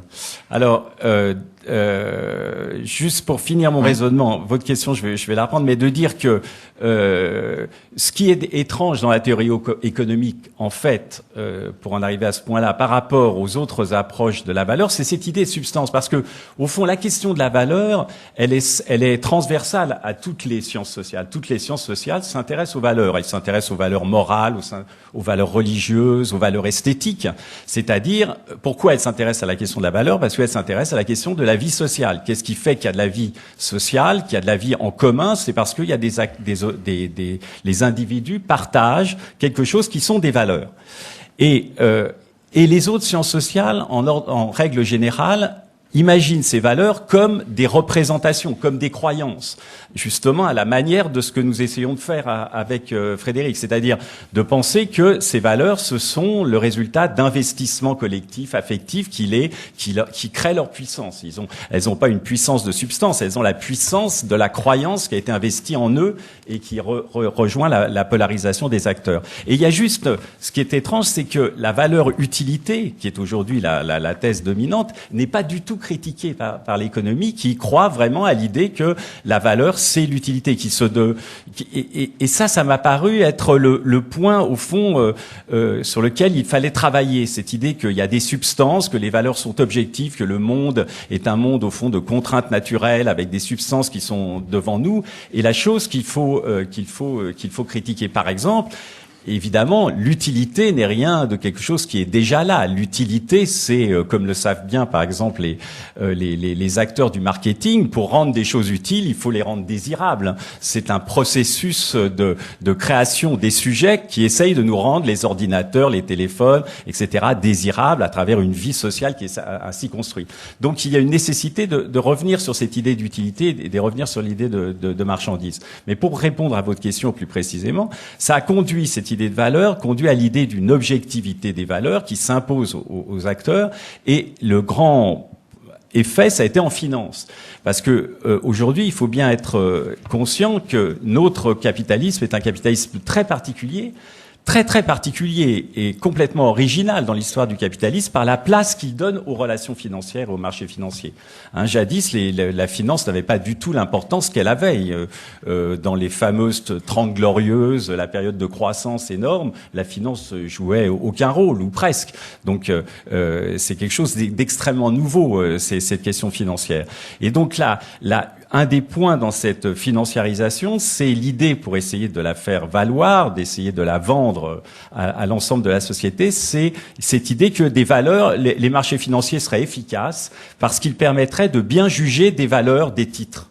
Et donc, il fallait développer des marchés financiers parce que grâce à eux, on avait une bonne évaluation aujourd'hui des dettes publiques, hier des actions, des obligations, etc. Donc, c'est construit un monde, le monde de la financiarisation, qui est un monde récent, qui date de la fin des années 70 et du début des années 80, ce monde de la financiarisation qui est complètement fondé sur cette théorie qu'on appelle de l'efficience des marchés financiers. C'est sur l'idée que les marchés nous donnent la bonne évaluation, la bonne valeur des choses ici et là, et qu'il faut s'en remettre à eux.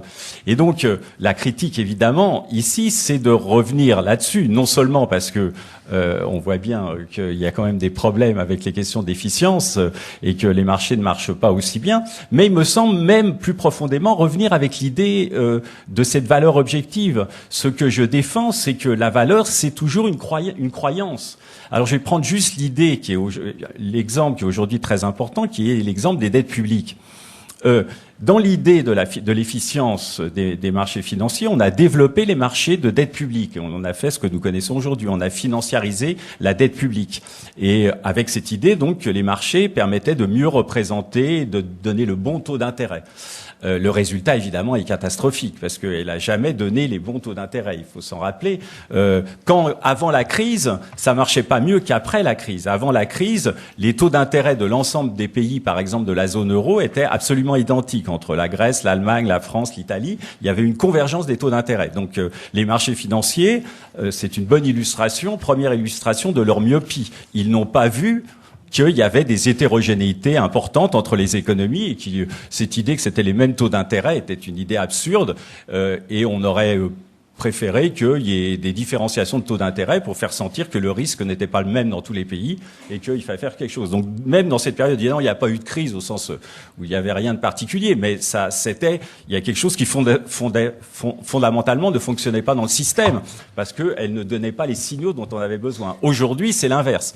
C'est-à-dire que la différenciation dans les taux d'intérêt est devenue absurde et elle produit cela même contre quoi, d'une certaine manière, elle est faite parce qu'il suffit dès lors que les taux d'intérêt d'un pays sont très très élevés, alors on sait bien que les risques de solvabilité, comme aujourd'hui pour l'Espagne ou pour bientôt l'Italie, etc., sont en cause. Donc à nouveau, on a bien cette question que l'évaluation ne fonctionne pas et que les marchés financiers ne fournissent pas la bonne évaluation.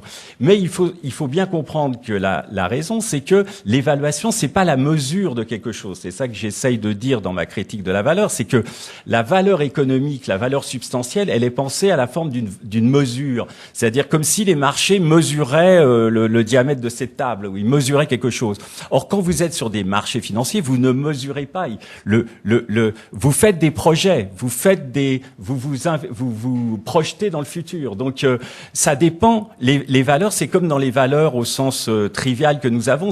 Nous avons des valeurs différentes au sens où nous avons des projets différents. Et il faut reprendre cette idée que, au fond, c'est la question de savoir quels sont les projets qui sont derrière ces valeurs. Donc il n'y a pas une valeur, il y a des projets. Et d'ailleurs, le capitalisme lui-même d'ordinaire est suffisamment aguerri par plusieurs siècles pour savoir qu'il faut beaucoup se méfier des marchés. Que précisément, cette idée d'une valeur objective qui leur fournit est souvent fausse.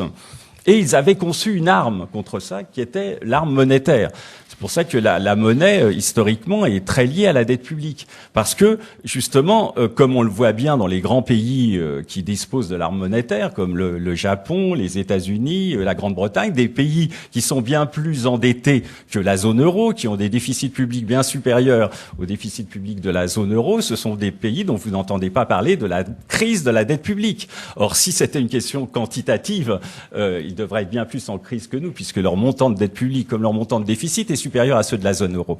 Donc pourquoi il n'en est pas ainsi? Parce que ces pays-là savent quelque chose que le capitalisme sait pour survivre, c'est qu'il ne faut pas faire confiance uniquement au marché tout le temps et qu'il faut pouvoir proposer d'autres valeurs, d'autres évaluations, d'autres perspectives.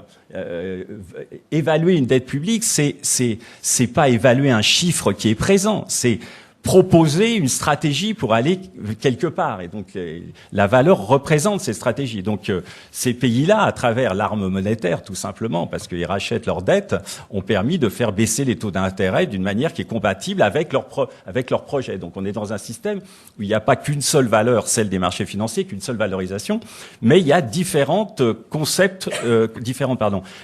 perspectives de valorisation qui s'affrontent les unes les autres.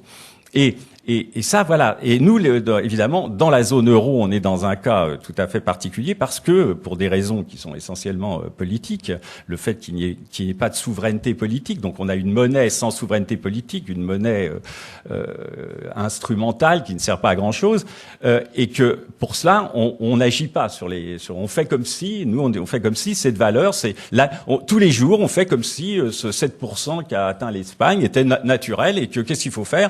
Faisons de la rigueur pour essayer de baisser les taux d'intérêt. C'est une conception complètement absurde. Et dès lors que vous avez cette idée que les marchés financiers ne représentent pas une valeur objective qui serait une mesure sur laquelle on aurait tous à suivre, mais qu'ils représentent une certaine conception et qu'on peut leur opposer d'autres conceptions, alors vous vous rendez compte que ce système est tout à fait absurde. Et donc la critique aujourd'hui de la valeur, me semble-t-il, elle est à deux niveaux. Elle est sur cette critique de la marchandisation, parce qu'il y a tous ces problèmes de écologiques qui sont vraiment des problèmes extrêmement importants. Donc il y a une question de savoir ce que c'est que l'utilité et la valeur, et aussi cette question de l'objectivité des valeurs financières et du rôle des marchés financiers dans ce cadre-là. Parce que d'une certaine manière, avant la crise de 2007, les choses étaient plus vraisemblables, parce que on croyait à l'efficience des marchés financiers, et donc, les économistes, car là, les économistes ont une responsabilité énorme, c'est eux qui ont un peu fourni pour partie l'argumentaire de l'efficience et qui ont construit cette financiarisation, mais il y avait une espèce d'accord entre des marchés efficients et leur poids. Aujourd'hui, il est plus difficile d'entendre des gens qui soutiennent l'efficience avec des raisons théoriques, mais en même temps, on continue à leur donner absolument toute l'initiative. Et donc, il y a soit les marchés financiers nous donnent des bons prix, et dans ce cas-là, je veux bien reconnaître que c'est eux, on se remet à ces bons prix, soit alors on peut montrer que c'est pas le cas pour les raisons que j'indiquais rapidement, alors si c'est pas le cas, et on peut pas faire comme si c'était des bons prix. Donc il y a une critique ici de l'évaluation. Alors Frédéric Lordon, même question que je posais à André Orléans, quelle est la différence de représentation de la crise entre les économistes néoclassiques dominants et les économistes hétérodoxes dont vous faites partie? Parce que là aussi, il s'agit de représentation, même s'il s'agit bien sûr d'analyse, ça va de soi, de choses plus conceptuelles, mais quand même, quelle est la différence majeure entre ces deux grandes manières de voir la crise? Alors, petit sujet. Alors d'abord, de quelle crise parle-t-on? Alors il y a les crises économiques, il y a les crises financières. Je pense qu'il faut traiter ça différemment.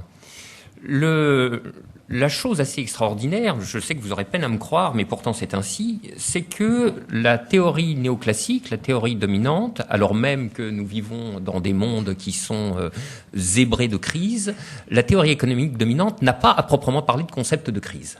Elle n'en a pas. Alors, je vais vous raconter comment ça se passe dans ces cervelles-là. Donc, vous allez rentrer dans un monde un peu bizarre. Hein. Ça demande un petit effort d'adaptation. Dans ce monde-là, donc, il n'y a que des individus, il n'y a que des courbes d'offres et de demande, des courbes bien élevées qui se croisent comme il faut. Il y a un équilibre.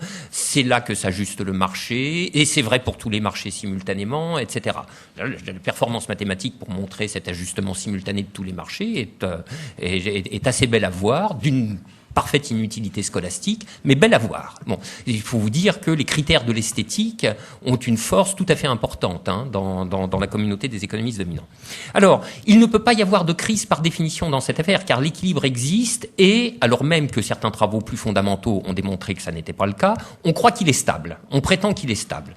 Si l'équilibre économique est stable, la seule chose et que le marché s'auto-ajuste et par la loi de l'offre et de la demande revient en permanence à l'état stationnaire, la seule chose un peu pénible qui puisse arriver dans le monde économique, c'est un désajustement passager. Dû à quoi? C'est la faute à pas de bol. Je veux dire, mais franchement, c'est ça l'explication. Alors, pas de bol, c'est le nom commun de choc stochastique exogène. Vous voyez, ce qui fait quand même mieux dans une revue. Alors, il y a parce que voilà, c'est ça l'ennui. C'est que l'économie est plongée dans un monde plus large qu'elle, où fourmillent les perturbations potentielles, au premier rang desquelles la politique. Mais donc, vous voyez, peuvent à tout instant vous tomber sur le coin de la cafetière, une révolution par-ci, un changement de gouvernement par-là, un choc pétrolier ailleurs, enfin voilà des trucs. S'il n'y avait pas tout ça, l'économie serait parfaitement équilibrée et il n'y aurait jamais le moindre problème. Mais de temps en temps, un truc survient et voilà. Bon, ça s'appelle la crise et il suffit de laisser jouer, ça nous éloigne momentanément de l'équilibre économique, mais il suffit de laisser jouer la loi de l'offre et de la demande et on va y revenir invinciblement. C'était l'argument qu'adressaient les économistes néoclassiques des années 30 et auquel Keynes avait répondu, peut-être que ça va s'ajuster tout seul, mais dans le long terme. Alors oui, c'est ça qu'il disait. Il faut être patient. Ah oui, parce que c'est pas le tout. Ça s'ajuste, mais ça peut prendre du temps, n'est-ce pas? Genre, la loi de l'offre et de la demande, ça, c'est compliqué, ça mouline, etc. Mais ça finit par s'ajuster dans le long terme. Alors, donc, c'était une invitation aux populations à être patientes, vous comprenez. Et alors, Keynes avait répondu que dans le long terme, nous serions peut-être tous morts. Et c'était effectivement un argument bien torché, quoi, pour entreprendre de faire quelque chose avant. Voilà. Alors, ça, c'est la théorie néoclassique. Alors, dans ces formulations les plus sophistiquées, qui s'appellent la théorie des cycles réels, des real business cycle, les chocs exogènes sont exclusivement des chocs d'offres, parce que dans ce monde-là, c'est l'offre qui gouverne tout. Il peut jamais y avoir de problème de demande parce que l'offre crée sa propre demande. Alors, ne me demandez pas pourquoi. C'est bon. Enfin, je pourrais vous faire l'article si vous voulez, mais comme j'y crois pas. Donc bon. Alors, il peut y avoir que des problèmes d'offre. Alors, qu'est-ce que c'est des chocs d'offre? C'est que tout d'un coup, à capacité invariante, il y a toujours autant de travailleurs, il y a toujours autant de machines, etc. Tout d'un coup, la productivité s'effondre. On produit moins. Alors, on ne sait pas trop comment expliquer ça. Les chocs d'offres positifs, à la rigueur, la productivité s'améliore, il peut y avoir une grosse innovation. On invente l'informatique, ça améliore la productivité, ça on peut comprendre. Les chocs d'offres négatifs, on ne sait pas trop. Donc, en gros, si vous voulez, c'est des accès massifs de stupidité de toute la population salariale. Tout d'un coup, ils deviennent idiots, mais alors il y a une espèce d'épidémie de bêtises, ils travaillent moins bien, la productivité s'effondre et la production s'effondre avec, et voilà pourquoi votre fille est muette, et pourquoi il y a des crises économiques. Voilà, c'est ça que ça raconte. Donc là, on est sidéré, vous comprenez, on est, comme disent certains économistes, même atterré, et plus encore de voir que des prix Nobel continuent de récompenser ce genre de conneries. Et récent, hein, je veux dire, ça continue de durer. Donc là, pas la peine de chercher la moindre trace du concept de crise ou d'une analyse de quelque chose qui ressemblerait à une crise, vous ne trouverez pas. Et les keynésiens? Alors les keynésiens, forcément, ils pensent un petit peu plus la crise parce que c'est celle des années 30 qui est leur acte de naissance, mais pas tant que ça tout de même. Pour un keynésien, la crise finalement, et de ce point de vue, il partage ça avec le théoricien néoclassique. Après, il diverge complètement sur les causes et sur les préconisations qui peuvent s'en suivre. Mais ça n'est jamais qu'un retournement du sentier de croissance. Il y a une fluctuation dans le taux de croissance. Ça croissait, puis boum, tout d'un coup, le taux de croissance s'effondre. Et c'est ça qu'on appelle une crise. Donc, pendant très longtemps, la théorie économique... Dieu sait que pourtant que l'économie réelle avait traversé des crises, la théorie économique n'avait rien en magasin pour penser la chose.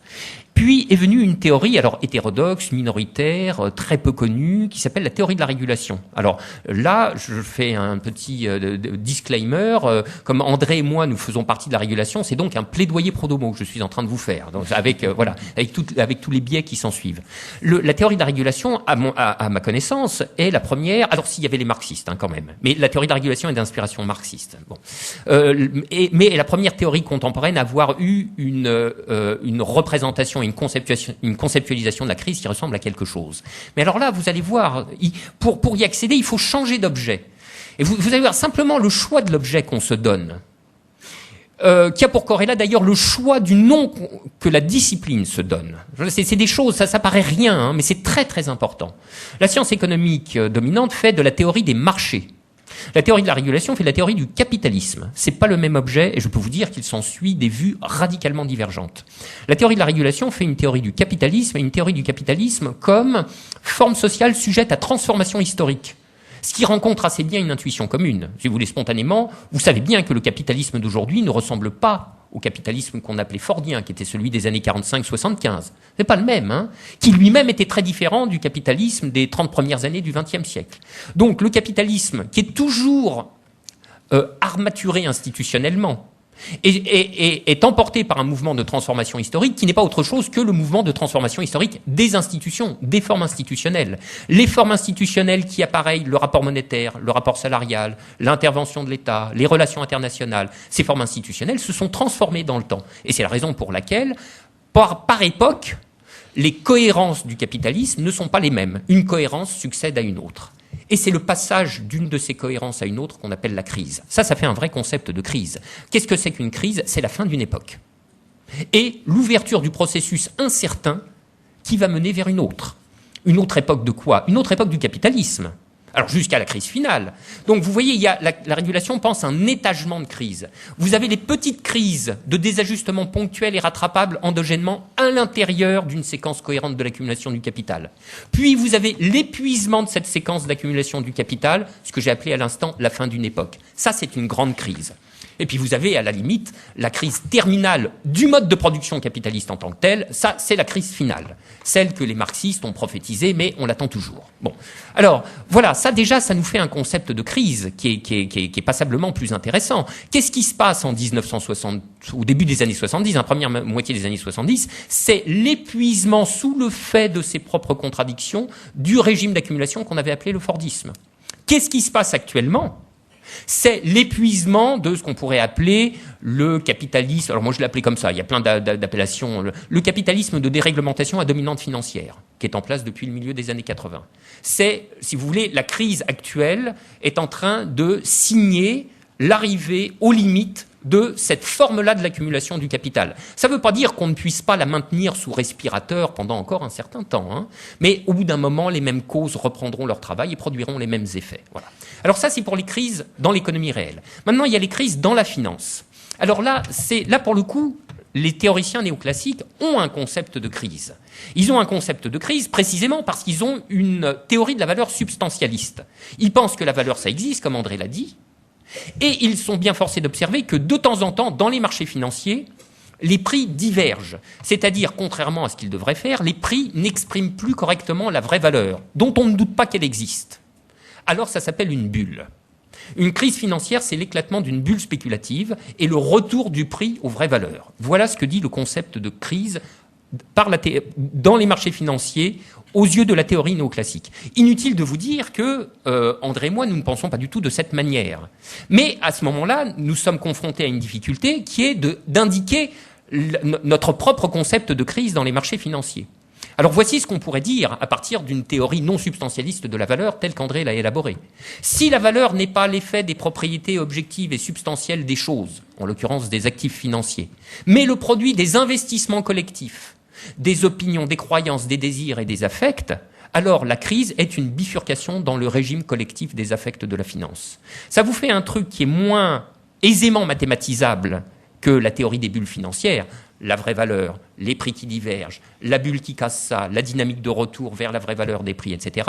Mais ça nous fait quelque chose qui, me semble-t-il, est conceptuellement un petit peu plus profond. Et c'est, me semble-t-il, c'est bien ce qui se passe dans la finance. Qu'est-ce qui se passe dans le retournement? Qu'est-ce qui se retourne avant que ce soit les prix? Ce sont les anticipations, c'est-à-dire les opinions, les conjectures formées à propos de l'avenir, c'est-à-dire les croyances et leur support affectif. André Orléans, rien à rajouter? Non, j'applaudis. Vous applaudissez. Alors merci déjà tous les deux pour cette première partie d'éclaircissement de cette crise et la manière de la représenter. Je crois que le temps est venu de passer aux questions parce qu'il y en a sans doute beaucoup. On réserve un petit temps un peu supplémentaire aux questions puisque c'est, je vous en prie, j'en vois déjà 3 par ici. Je ne sais pas s'il y a les micros, qu'on puisse vous entendre aussi à l'extérieur. On va attendre juste les micros. En attendant que les micros arrivent, un tout petit mot d'André Orléans. Non, le micro arrive, donc sur ce qu'il a vu aussi des représentations de la crise. Alors, j'ai vu par ici déjà, monsieur... Voilà.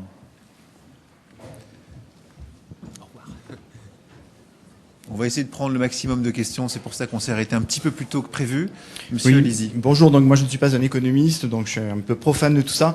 Je voudrais me poser 2 questions. La première, est-ce que ce n'est pas finalement, une sorte, sinon de piège, mais du moins de facilité de raisonner toujours par rapport à la crise. Vous voyez, c'est comme si on pensait la politique uniquement par rapport au coup d'État, aux révolutions ou à la guerre, ou comme si on pensait la nature et l'environnement uniquement à travers les catastrophes naturelles, etc. Donc, est-ce qu'aussi, ou quelle place vous accordez à ce qui est, on peut dire, l'ordinaire des pratiques et des représentations politiques? Enfin, Monsieur Lordon a parlé du rôle des institutions, mais on voit bien par exemple, quand on voit aujourd'hui les informations qui sortent sur le Libor, ce qu'on revoit de façon répétitive sur le blanchiment d'argent, etc., c'est de l'ordre de la pratique ordinaire, d'une certaine façon de concevoir des métiers, de voir des agents, disons, incités à le faire, être légitimés, être couverts, etc. Donc c'est la première chose. Pour Monsieur Lordon, je voulais simplement lui demander, mais vous connaissez ça bien mieux que moi, mais il me semble que dans Simmel, ce qu'il dit à propos de l'argent, bien sûr, il parle de l'argent sous son angle, sa capacité, la force de sa capacité d'abstraction, de faire une sorte d'équivalent universel, mais il parle aussi de l'argent dans sa capacité de dissimulation. Il en parle à propos des rapports corrompus, etc., en disant qu'au fond, ce qui a créé l'adhésion et la force, ce qui a fait le succès, on peut dire, de l'instrument, de la technique, c'est le fait qu'il permet d'anonymiser énormément de rapports, de ne pas laisser de traces, et on le voit bien aujourd'hui avec l'importance de tous les circuits d'opacité financière internationale.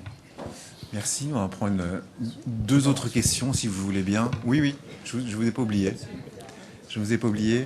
Madame et monsieur à côté. Voilà. Madame et monsieur devant. Bonjour. Et puis après, on prendra les autres. Vous, madame. Merci infiniment. Alors ça, c'est rapide, donc on passe là-dessus. Où êtes-vous, Première madame chose. On ne Oui, vous, on ne bonjour. vous voit pas. Je est-ce que vous vous pouvez vois pas. signaler Bonjour, Voilà, merci. bonjour, bonjour. Merci. Première chose, on a eu Spinoza au bout de 2 minutes et il a fallu attendre 14 pour avoir Marx. Première question. Très bonne. Deuxième question, Ouais. puisque les structures, pour vous, sont des outils, qu'est-ce que vous pensez de ces deux propositions? Premièrement, revenir à la valeur historique pour l'actif, pour mesurer l'actif. Et deuxièmement, un peu plus malicieux, très irrespectueux, mais très vrai, quand arrêtera-t-on de nommer au numéro 1, 2, 3 des grandes banques françaises les anciens chefs de bureau du Trésor? Merci pour votre question, monsieur. Là, voilà, on va prendre 3 questions et puis on en prendra 3 autres après si vous voulez. Oui, bien. bonjour. Alors, une question, mais auparavant, une interrogation. Je crois assez, après avoir vu vos livres, à vos théories, disons, qui s'appuient essentiellement sur les relations humaines. C'est-à-dire que même les externalités semblent des externalités plus passionnelles, disons, ou affectives, mais c'est pas des externalités matérielles. Je le crois. Mais est-ce que ça n'est pas que la moitié de l'explication? Moi, je crois aussi que dans la crise, à la fois économique et même financière, pourquoi pas, même s'il faut distinguer les deux domaines, il y a une base matérielle, voire matérialiste. L'analyse des subprimes, par exemple, montre que c'est pas simplement le fait que des ménages un peu fragiles étaient endettés et ne pouvaient pas rembourser leurs primes, leurs mauvaises primes pourries, mais c'est parce que des phénomènes matériels, notamment la déplétion des matières premières ou bien les pollutions ou les coûts de maintenance d'un tel système complexe, donc des choses fortement matérielles qui n'ont rien à voir avec des discussions entre humains, eh bien intervenaient aussi. Et donc là, vous dites, bon, on est passé, d'un point de vue théorie de la régulation, entre le capitalisme glorieux, disons les 30 glorieuses, puis maintenant on est dans un tout autre capitalisme financier. Mais, par exemple, la croissance n'a pas cessé de baisser entre 1950 et 2012. Elle n'a pas cessé de baisser en France. En France, je parle. Bon. Donc elle était très glorieuse, en effet, dans les années 60, 70, enfin de l'ordre de 5-6%. Maintenant, il est probable qu'elle est très faible dans les années 2000-2010. Entre les années 2010 et 2020, on verra ce qu'elle deviendra. À mon avis, elle sera plutôt négative, comme disait Christine Lagarde. Bon. Donc je pense qu'il y a quand même une base matérialiste que vous omettez dans au moins la crise économique dont vous parlez. Du point de vue financier, il y a évidemment quelque chose que vous avez dit au début, en tout cas qu'André Orléans a écrit dans son article du Monde, c'est que, bon, 25 000 milliards, hein, pour Nicolas, c'est pas 25 milliards, 25 000 milliards se sont évaporés il y a 2 ans, 3 ans. Vous voyez la difficulté de se représenter Oui, les choses. oui, c'est très difficile. On ne sait pas ce que c'est, 25 000 milliards. On sait pas. Mais 25 000 milliards sont évaporés. Est-ce que ça a beaucoup changé la vie de centaines de millions de personnes, notamment dans les pays de la zone euro, où non, pas vraiment. Bien sûr, il y a une paupérisation, à quelques boîtes qui ferment. Mais 25 000 milliards, c'est quand même la moitié du PIB mondial, donc c'est quand même énorme, normalement. Il aurait dû y avoir une sorte d'effondrement, de chaos, de guerre civile. Pas du tout. Donc, est-ce qu'une proposition, c'est ma dernière parole, une proposition ne serait pas de dire, eh bien, tout ce qui est produit dérivé ne vaut plus rien. Il faut que ça soit une décision politique, évidemment. Donc tous les propriétaires de produits dérivés, maintenant, vous avez 0 en main. Merci. Alors, dans quel ordre souhaitez-vous les prendre? Peut-être là, par le début, Frédéric Lordon, peut-être la question de la crise, peut-être qui masque, non, dans l'ordre que vous souhaitez. Je vais commencer par pour une fois, tiens, je vais les prendre dans l'ordre. Ça m'arrive pas souvent. Alors, j'aime beaucoup, monsieur, votre question sur. Je suis pas sûr de partager votre avis, hein, mais j'aime beaucoup cette question sur ne serait-ce pas une facilité que d'attraper les problèmes de l'économie uniquement qu'au travers des trucs à grand spectacle, quoi. Et est-ce qu'il faudrait pas accorder un petit peu plus d'importance finalement à l'ordinaire, faire le choix du régulier contre le singulier, s'en prendre aux choses un peu ternes comme la reproduction des structures, etc., etc. Pierre Bourdieu était extrêmement sensible à ça. Je pense que c'est pour ça qu'il avait d'ailleurs beaucoup d'affinité avec la théorie des annales, qui alors pour le coup rompait, comme vous savez, avec l'histoire traités et batailles, ces grands hommes, etc., etc., pour analyser la viscosité du quotidien et la lourdeur de la reproduction. Bon.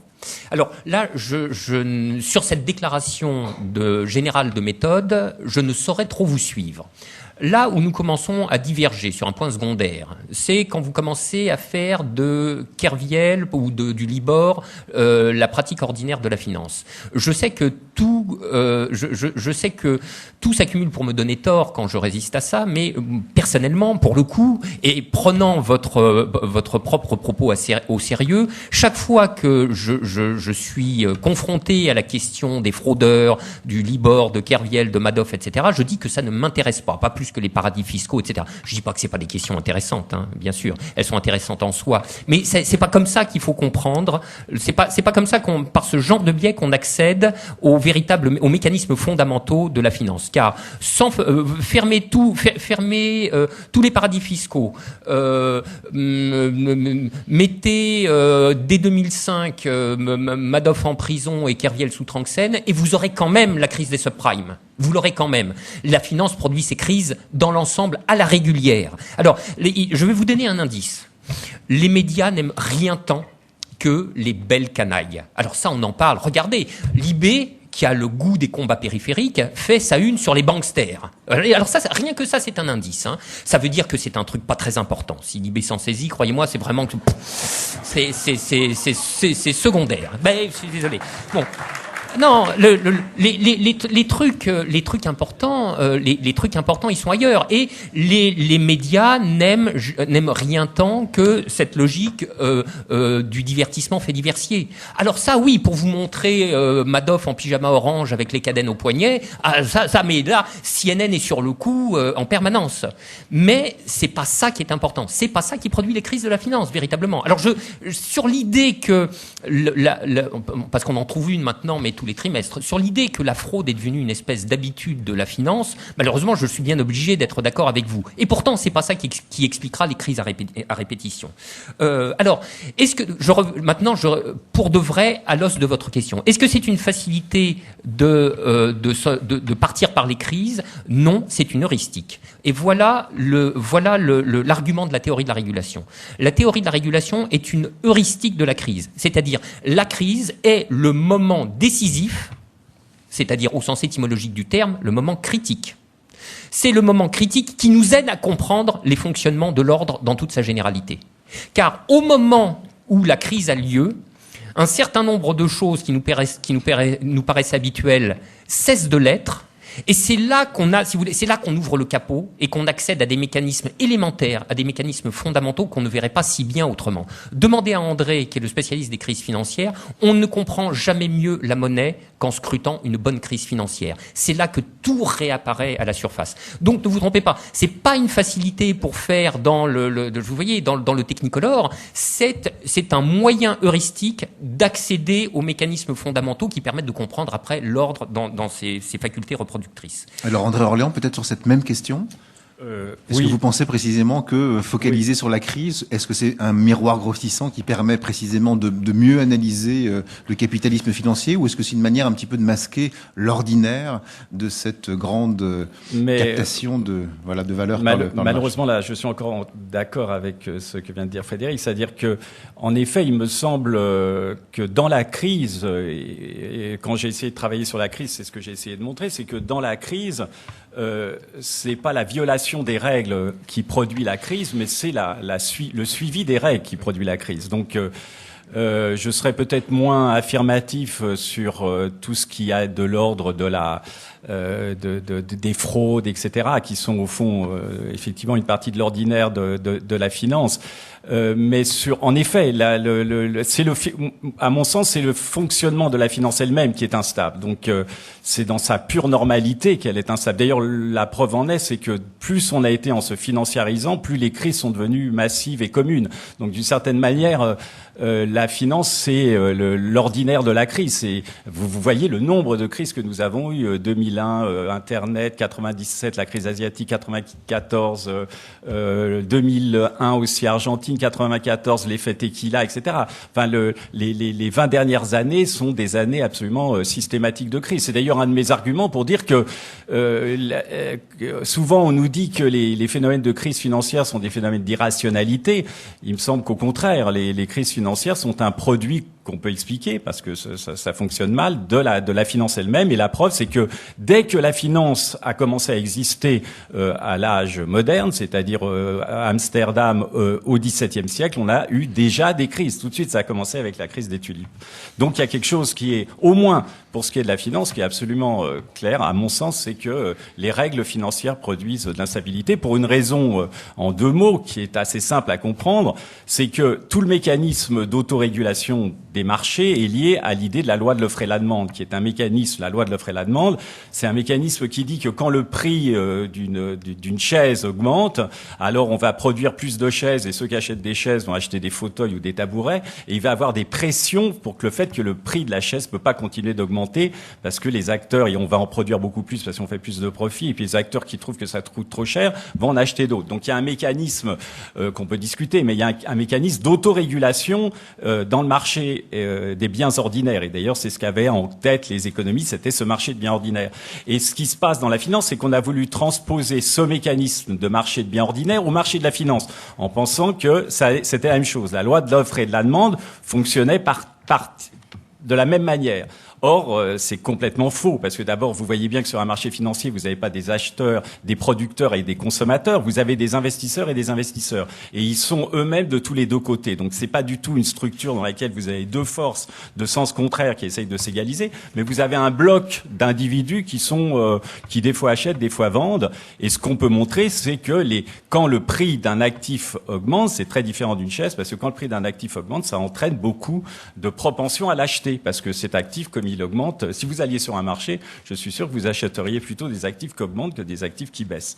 Donc il y a des raisons en quelque sorte qui sont substantielles, structurelles à la notion de finance qui produit continuellement de l'instabilité. Pour moi, c'est plutôt comment on arrive à avoir des phases relativement calmes qui me semble être la bonne question. Donc de ce point de vue-là, Alors, deuxième question, il y avait à la fois Marx et Spinoza, puis la question de la valeur historique. Alors, toute petite intervention de ma part, simplement du point de vue de l'observateur de la vie des idées que je tente d'être de temps en temps, il me semble qu'effectivement, il y a un moment, Spinoza, dans l'essence sociale, vous y participez, vous avez fait ce livre avec Yves Citon, Spinoza et l'essence sociale, et on voit au moins que depuis peut-être les travaux de Gilles Deleuze, de Matron, de Antonio Negri aussi, qui avait écrit ce livre, L'anomalie sauvage, qu'il y a effectivement une tentative de combiner Marx et Spinoza, c'est ce que vous faites aussi aujourd'hui, et vous réactivez d'une certaine manière avec Yves Citon, André Orléans, avec qui aussi vous avez signé un texte sur l'État et la monnaie dans cet ouvrage. Voilà, un courant de pensée qui est assez fécond et qui a démarré dans les années 70.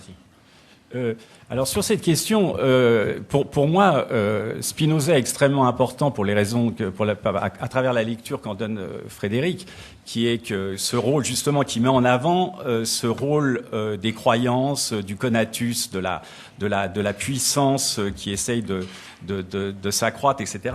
Mais à mon sens, et peut-être là nous différons, à mon sens, moi je reste dans un cadre qui est globalement marxiste.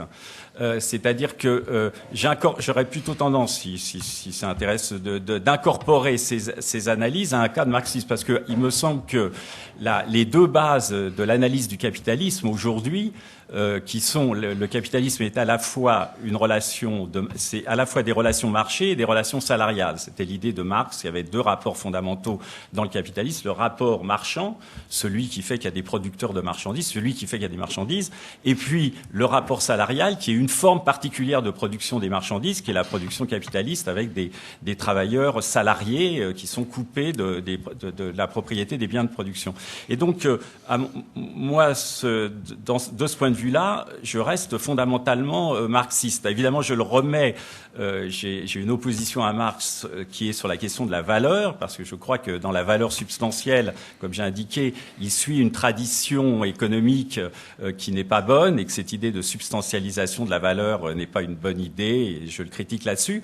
Mais au fond, son analyse du capital et du rapport salarial comme un rapport contradictoire, de division, de savoir comment la société se crée à partir de cette division entre salariés et producteurs, et montrer qu'il y a des conflits, que comment ça fonctionne, me semble être le bon modèle. Et donc ce que j'ai fait, c'est de restant dans un cadre marxiste, en quelque sorte, d'utiliser la modélisation du rapport salarial chez Marx en tant que rapport divisé, mais de le faire aussi pour la marchandise, d'abandonner l'idée qu'il y a une substance qui homogénéise le monde des marchandises, de telle sorte que le monde des marchandises, chez Marx, comme tous ceux qui répondent à la théorie de la valeur-substance, c'est forcément un monde homogénéisé dès le départ, puisque le travail est partout et tout le monde produit avec du travail, et donc le monde est complètement homogénéisé de ce point de vue-là, et je crois, contrairement, qu'on peut penser ça comme un monde divisé, parce que les représentations de la valeur, c'est pas le travail, c'est comment vous définissez la monnaie, et qu'il y a une division sur l'expression de la valeur, sur l'expression de la monnaie.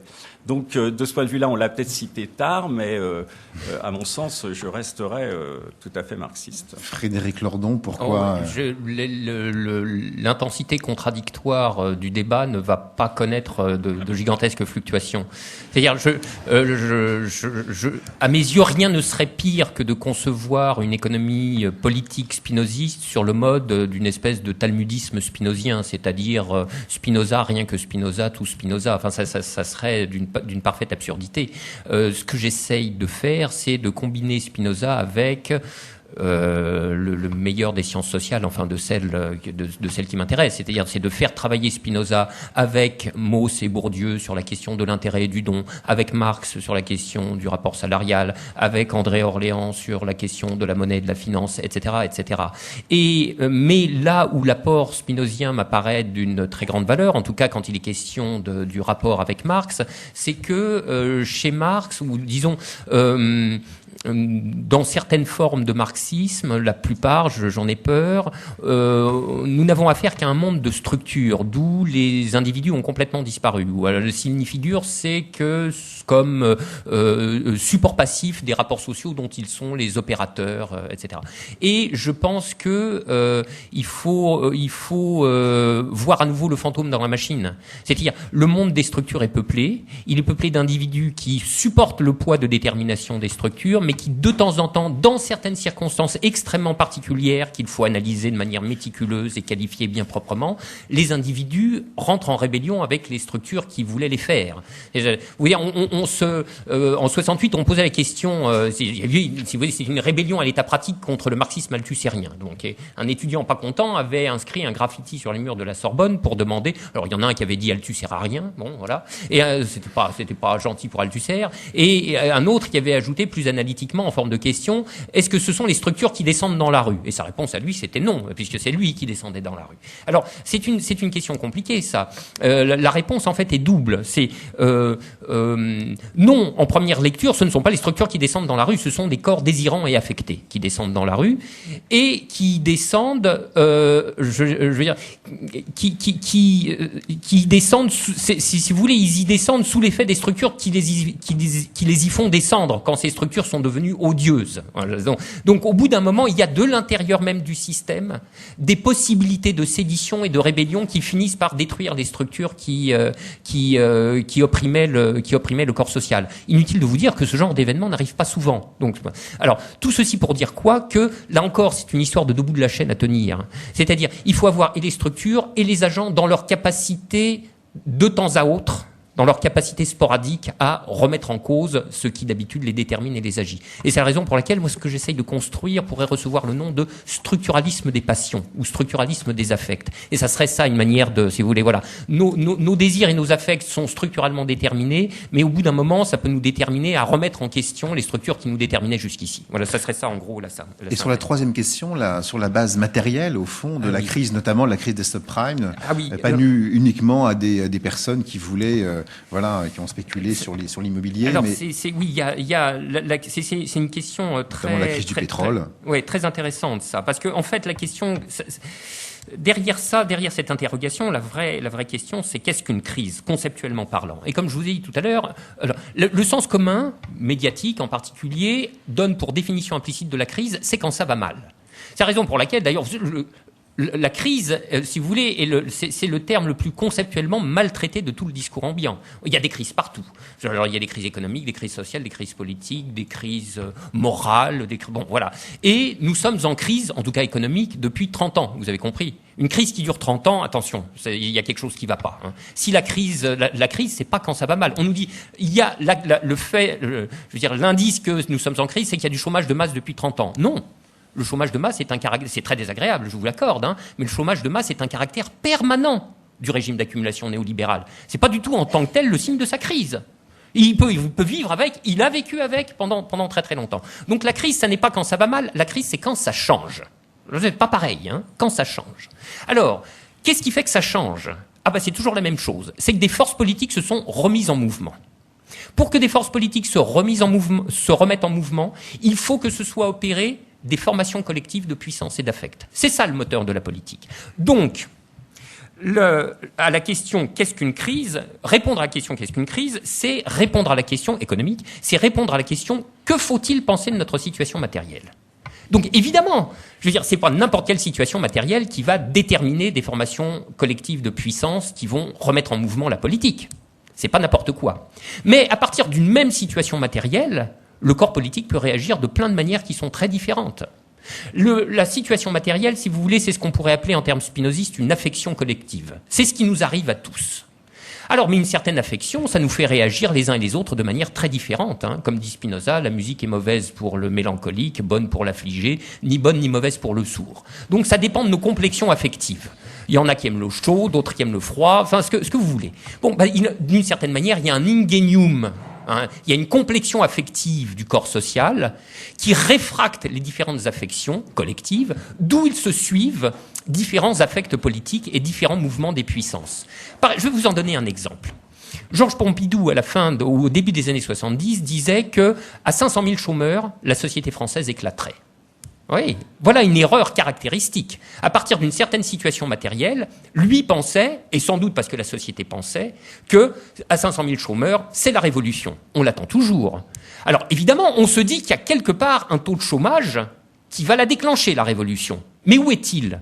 Personne ne le sait. Ça fait partie de ces seuils invisibles que le corps social franchit parfois sans s'en rendre compte, ni les élites politiques a fortiori, et boum, on ne s'aperçoit qu'après qu'on l'a passé. On ne s'en aperçoit qu'après parce que là, ça s'est mis en mouvement. Là, ça s'est réfracté au travers de la complexion affective collective d'une manière qui a aiguillonné et polarisé les puissances dans le même sens, vers la sédition, vers l'insurrection, etc. Ceci pour dire qu'à partir d'une situation matérielle donnée, qui compte, il y a tout un halo d'indétermination duquel on peut sortir dans une direction ou une autre, etc. Et moi, par exemple, je me trompe systématiquement à ce propos. C'est-à-dire, depuis 3 ans, je suis persuadé que l'insurrection vient, ou qu'elle va venir. Voilà, dans 2 mois, elle est là, quoi. Et on l'attend toujours. Et imaginez qu'on ait interrogé le corps social ou les élites politiques il y a 10 ans sur la situation présente. Tout le monde aurait dit c'est insupportable. Là, ça pète. Et ça pète pas. Donc c'est aussi pour vous dire qu'il y a de la résilience et de la plasticité dans le système dont les politiques abusent et contre lesquelles elles se retournent parfois. Parce qu'à trop tirer sur la corde, à croire qu'elle est infiniment élastique et qu'on peut toujours tirer dessus, au bout d'un moment, ça finit par se passer autrement. André Orléans, sur les bases matérielles de la crise des subprimes notamment. Moi, c'est une question qui m'est souvent posée qui est cette même question conceptuelle. À propos de l'évaluation financière, quand on me fait remarquer, à juste titre, que puisque je mets en avant cette idée que l'évaluation est une opinion collective d'un marché qui se forme à partir des interactions des acteurs, et donc on a tendance à penser, quand je dis ça, que je néglige totalement, par exemple, le fait que les entreprises fassent ou non des profits, qu'elles aient une base matérielle, qu'elles se recommandent à d'un certain investissement, etc. Donc, à mon sens, je crois qu'il n'y a pas d'antagonisme. Simplement, c'est de penser, par exemple sur les marchés financiers, que l'opinion des acteurs est structurée. On peut pas dire, c'est-à-dire la thèse opposée, qui irait dans le sens de vraiment d'une action matérielle, ça serait en quelque sorte de dire que le support matériel, il y a des profits, par exemple, pour prendre cet exemple, on fait des profits, on fait pas de profits, a des effets mécaniques sur le cours de l'action. Et donc, voilà, ce serait ça de dire, voilà, alors dans ce cas-là, je m'occupe jamais des acteurs, j'en ai pas besoin, je m'occupe simplement de la situation matérielle de l'entreprise. Or, ce modèle-là, évidemment, ne fonctionne pas, même ça passe forcément par les opinions et les esprits de la manière dont les acteurs du marché réagissent à ça. Donc, en quelque sorte, je veux dire par là que nécessairement ce modèle tient compte de ces éléments matériels, mais il en tient compte à travers la manière dont sont structurer les regards des acteurs. Et donc, dire que c'est de l'opinion, ça ne veut pas dire que ça ne tient pas compte des aspects matériels. Ça veut dire que ça en tient compte au prorata de la manière dont ces effets matériels sont inclus dans les représentations et les formations des acteurs. D'ailleurs, je pense que c'est exactement ce que vient de dire Fred. Donc, il n'y a pas. Donc, c'est un point en effet très important de pas penser qu'on est dans un pur système d'autoréférentiel, de croyances déconnecté du matériel. Le matériel est toujours présent, mais il pèse toujours à travers la manière dont il est ressenti. Et voilà, il est ressenti par les acteurs, et c'est ça dont il faut tenir compte. Et je pense que vous en êtes d'accord. Juste un point peut-être sur la valeur historique. Sur la valeur historique, oui, c'est vrai. Sur la valeur historique, je pense que le sujet était à propos, je pense, de la question de la comptabilité en valeur historique ou pas. C'est ça, n'est-ce pas? Je vois pas la personne. Oui. Donc, oui, c'est une question très intéressante parce que ce à quoi fait allusion la personne qui a posé la question, c'est que aujourd'hui, la comptabilité est une comptabilité en valeur de marché, hein, c'est-à-dire ce qu'on appelle la fair value ou la juste valeur. La comptabilité a fait prévaloir cette norme qu'on évalue dans les prix du marché.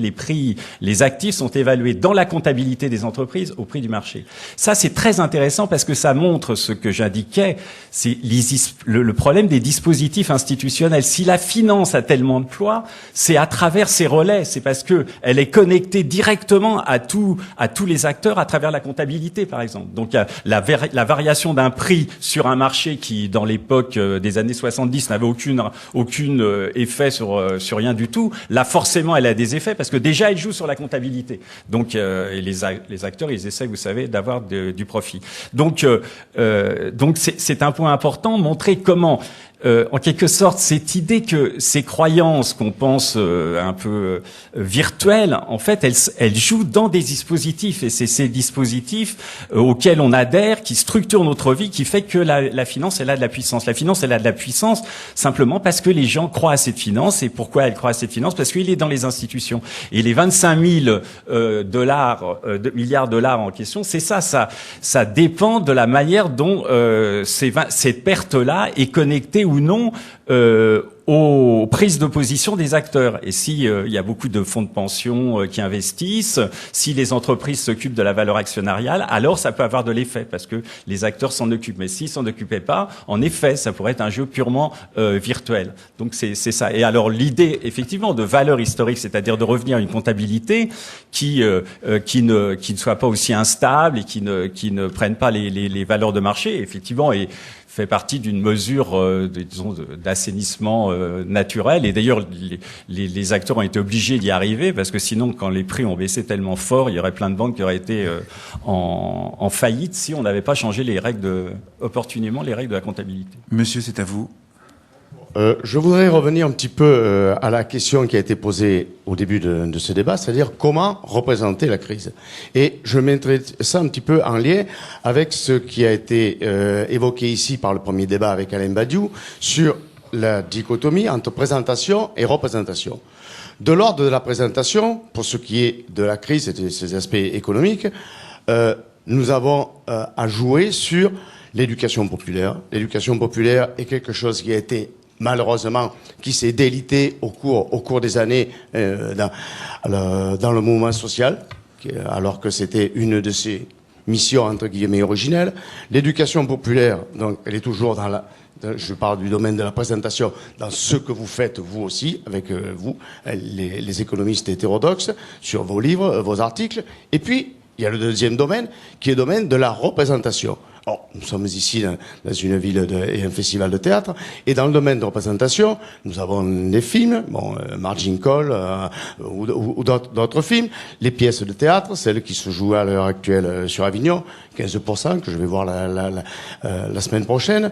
Et je suis en train de me demander, mais c'est pas forcément une question, c'est peut-être une opinion, savoir si on n'a pas besoin, à l'heure actuelle, de marcher sur nos deux jambes. C'est-à-dire à la fois avoir la présentation, le travail que vous faites et que tout le monde peut faire, d'explication sur la réalité de l'économie, et ce travail de représentation qui est nécessaire parce que nous vivons aussi dans un siècle qui est celui de la parole, de l'image, de la scène, et je crois que nous avons besoin des deux.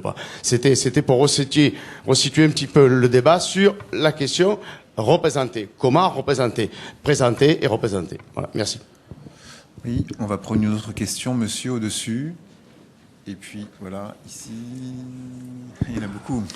Frédéric Lordon, vous avez, dans le corps de votre intervention, signalé que la crise marquait le passage d'une régulation à une autre, en prenant l'exemple du passage du Fordisme à la régulation qui lui a succédé, puis de la régulation qui lui a succédé à celle que nous ne connaissons pas encore. Alors ça, c'est une thèse. Et puis, vous dites ensuite, une crise du capitalisme qui dure depuis 30 ans, c'est suspect. C'est effectivement le sentiment que nous pouvons avoir. Des gens qui sont arrivés à l'âge adulte au début des années 70, ça fait 40 ans d'ailleurs, et pas 30 ans, on a vraiment le sentiment que cette crise dure, mais plus que tout autre. Et avec des effets d'instabilité extrêmement puissants dans la sphère financière, comme l'a rappelé M. Orléans, avec les dates qu'il a égrenées tout à l'heure. Qu'est-ce qui vous empêche de penser, et peut-être plus encore d'affirmer, attention, il y a des micros, que cette crise n'est pas une crise terminale? Crise terminale. Une troisième question, alors je ne sais pas parler... Voilà. Bon, bah écoutez... Oui. Ma question est peut-être hors sujet, mais je ne le pense pas, d'autant qu'elle vient dans la suite de la première. C'est effectivement celle de la représentation. Vous avez ébauché, au fond, une théorie de la différence entre les différentes strates de la représentation. Il y a la représentation psychologique, nécessaire, vivante, libératrice, et puis il y a la représentation politique, collective, aliénante. Alors, ma question est la suivante. Vous, par rapport à l'élection et au vote, alors il y a une question... indiscrète, vous n'y répondrez pas si vous voulez, et puis il y a une question générale, c'est est-ce que vous allez voter pour des représentants et est-ce que vous conseillez de le faire? Bon. Fastoche. Prends la dernière avec madame, et puis une question courte avec madame, parce que malheureusement, on ne peut pas trop déborder, puisqu'il y a une mise en place d'un spectacle. Non, je voulais juste savoir si après. vous aviez des liens avec le collectif Roosevelt 2012, et voilà. Alors, vous allez nous informer également sur ce collectif Roosevelt 2012. Alors, peut-être la question de la représentation de la crise. Peut-être Frédéric Lordon, André Orléans. Alors là, pour le coup, je vais revenir à mes bonnes Présentation habitudes. et représentation. Je vais faire dans le désordre. Roosevelt 2012, je connais. On m'a proposé de signer. L'idée de signer quelque chose avec Michel Rocard me soulève le cœur. Je suis désolé. Donc je vous le dis cash. Voilà. Moi, ça fait partie de ce mouvement de blanchiment politique collectif qui me met hors de moi. C'est-à-dire Michel Rocard, quand même, est un des artisans notoires du monde dans lequel nous vivons. Alors de le voir maintenant signer des appels pour que nous mettions tout cul par-dessus tête, il est gentil, il est mignon, mais je veux dire, on l'a pas attendu. Et alors là, moi, les ouvriers de la 11e heure, ils commencent ça va pas du tout. Donc non. Voilà. Alors sur la représentation politique. Alors sur la représentation politique. Vous avez bien dit ça. Alors, est-ce que je conseille quoi que ce soit? Mais jamais de la vie. Attendez, ça va, je suis pas encore passé dans la 4e dimension. Donc là, si le jour où vous me verrez lancer des appels à ou des conseils à ceci ou des appels à cela, c'est que vraiment ça n'ira plus du tout. Est-ce que je vote? Alors, je vote quand j'ai le sentiment de pouvoir exprimer une différence significative et pas quand je ne le crois pas. Réponse très concrète, j'ai voté au premier tour de la présidentielle, pas au deuxième. Est-ce que la crise est terminale? Alors, qu'est-ce qui m'empêche de penser que la crise soit terminale? Rien a priori. C'est-à-dire, je peux prolonger exactement la réponse que j'ai faite à propos de la base matérielle. Et il y a la base matérielle qui est une affection économique collective. Cette affection est réfractée au travers de notre ingénium politique collectif et il s'ensuit quelque chose, c'est-à-dire une détermination, une décision quant à la situation, quant à ce qu'est la situation. Supportable ou insupportable, finalement, c'est toujours de ça qu'il est question. À la fin des fins, c'est ça la grande polarité de la politique. C'est supportable ou c'est insupportable. Alors, le supportable est un jugement qui peut porter sur différents objets. Ça peut porter sur cette cohérence de l'accumulation du capital, cette cohérence néolibérale qui nous est insupportable. Nous en changeons, mais nous restons dans le capitalisme. Ou bien, le jugement insupportable peut porter sur le mode de production capitaliste lui-même. La réponse à cette question est indéterminée, car je ne sais pas ce que va faire le corps social. J'ai une petite idée. Je vois déjà avec quelle difficulté il a du mal à produire le choc politique qui permettrait de s'extraire de la configuration néolibérale du capitalisme, quant à sortir du capitalisme tout court. Alors là, et malheureusement, j'en doute. Et pour une raison... alors, il y a différents degrés d'exigence qu'on peut donner à l'idée de sortie du capitalisme. Il y a l'exigence maximale, qui serait dépassement de tous les rapports sociaux constitutifs du capitalisme, à savoir le rapport salarial, le rapport monétaire, le rapport marchand. Et là où ça pêche, à mon avis, où on n'est pas rendu, c'est le rapport marchand. Car l'aliénation par le désir marchand, c'est un truc dont la profondeur ne peut pas être sous-estimée. Et si je vous le dis, c'est parce que je peux la mesurer en moi. Je veux dire, moi j'ai un écran plat à la maison, j'ai un iPhone, j'ai une voiture de la mondialisation, etc., etc. Et je pense que je suis pas tout seul.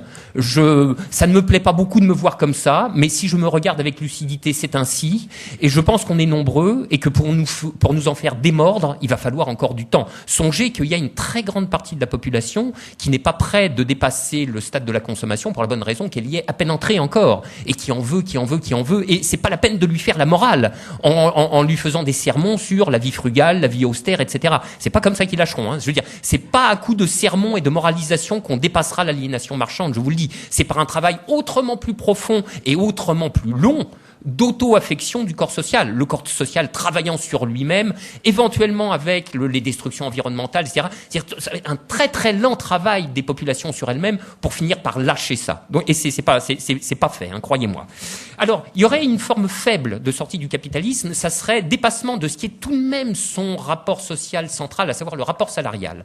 Là, je suis déjà plus optimiste, parce que finalement, on voit bien aussi dans cette crise que ce qui est insupportable, c'est la vie en entreprise, c'est-à-dire l'asservissement aux contraintes de la rentabilité financière, le fait que la vie dans l'entreprise est organisée sous une forme que je n'hésite pas à qualifier de médiévale, puisque dans une société qui se gargarise de l'égalité démocratique, on vit dans l'entreprise sous des rapports d'obéissance et de subordination hiérarchique. Donc là, il y a quelque chose qui pourrait devenir, dans moins longtemps, insupportable et devant être dépassé. Et alors, pourquoi pas, s'il y avait une très grande crise, je veux dire, une crise de l'euro, par exemple, mais vraiment avec des destructions de grande ampleur, alors peut-être que dans l'effet de dynamique, nous pourrions pousser notre avantage et mettre ces questions-là à l'agenda. C'est-à-dire pas seulement un truc on enlève la règle d'or, on finance le déficit budgétaire comme si, on fait les taux d'intérêt comme ça, etc. Mais des remises en cause, je veux dire, étendre le champ des remises en cause et des remises en question aussi loin que nous pouvons. Peut-être jusqu'à la remise en question du rapport salarial. Ça ne nous ferait pas une sortie complète du capitalisme, ça nous ferait une sortie déjà bien avancée qui commencerait à avoir un petit peu de gueule. Quant à savoir si ça se passera, je ne l'exclus pas, mais je ne peux pas le prophétiser. Et qu'un événement qui n'est ni nécessaire ni impossible, ça s'appelle un événement contingent. Et nous en sommes rendus là. Eh bien, merci. Merci beaucoup Frédéric Lordon et merci André Orléans.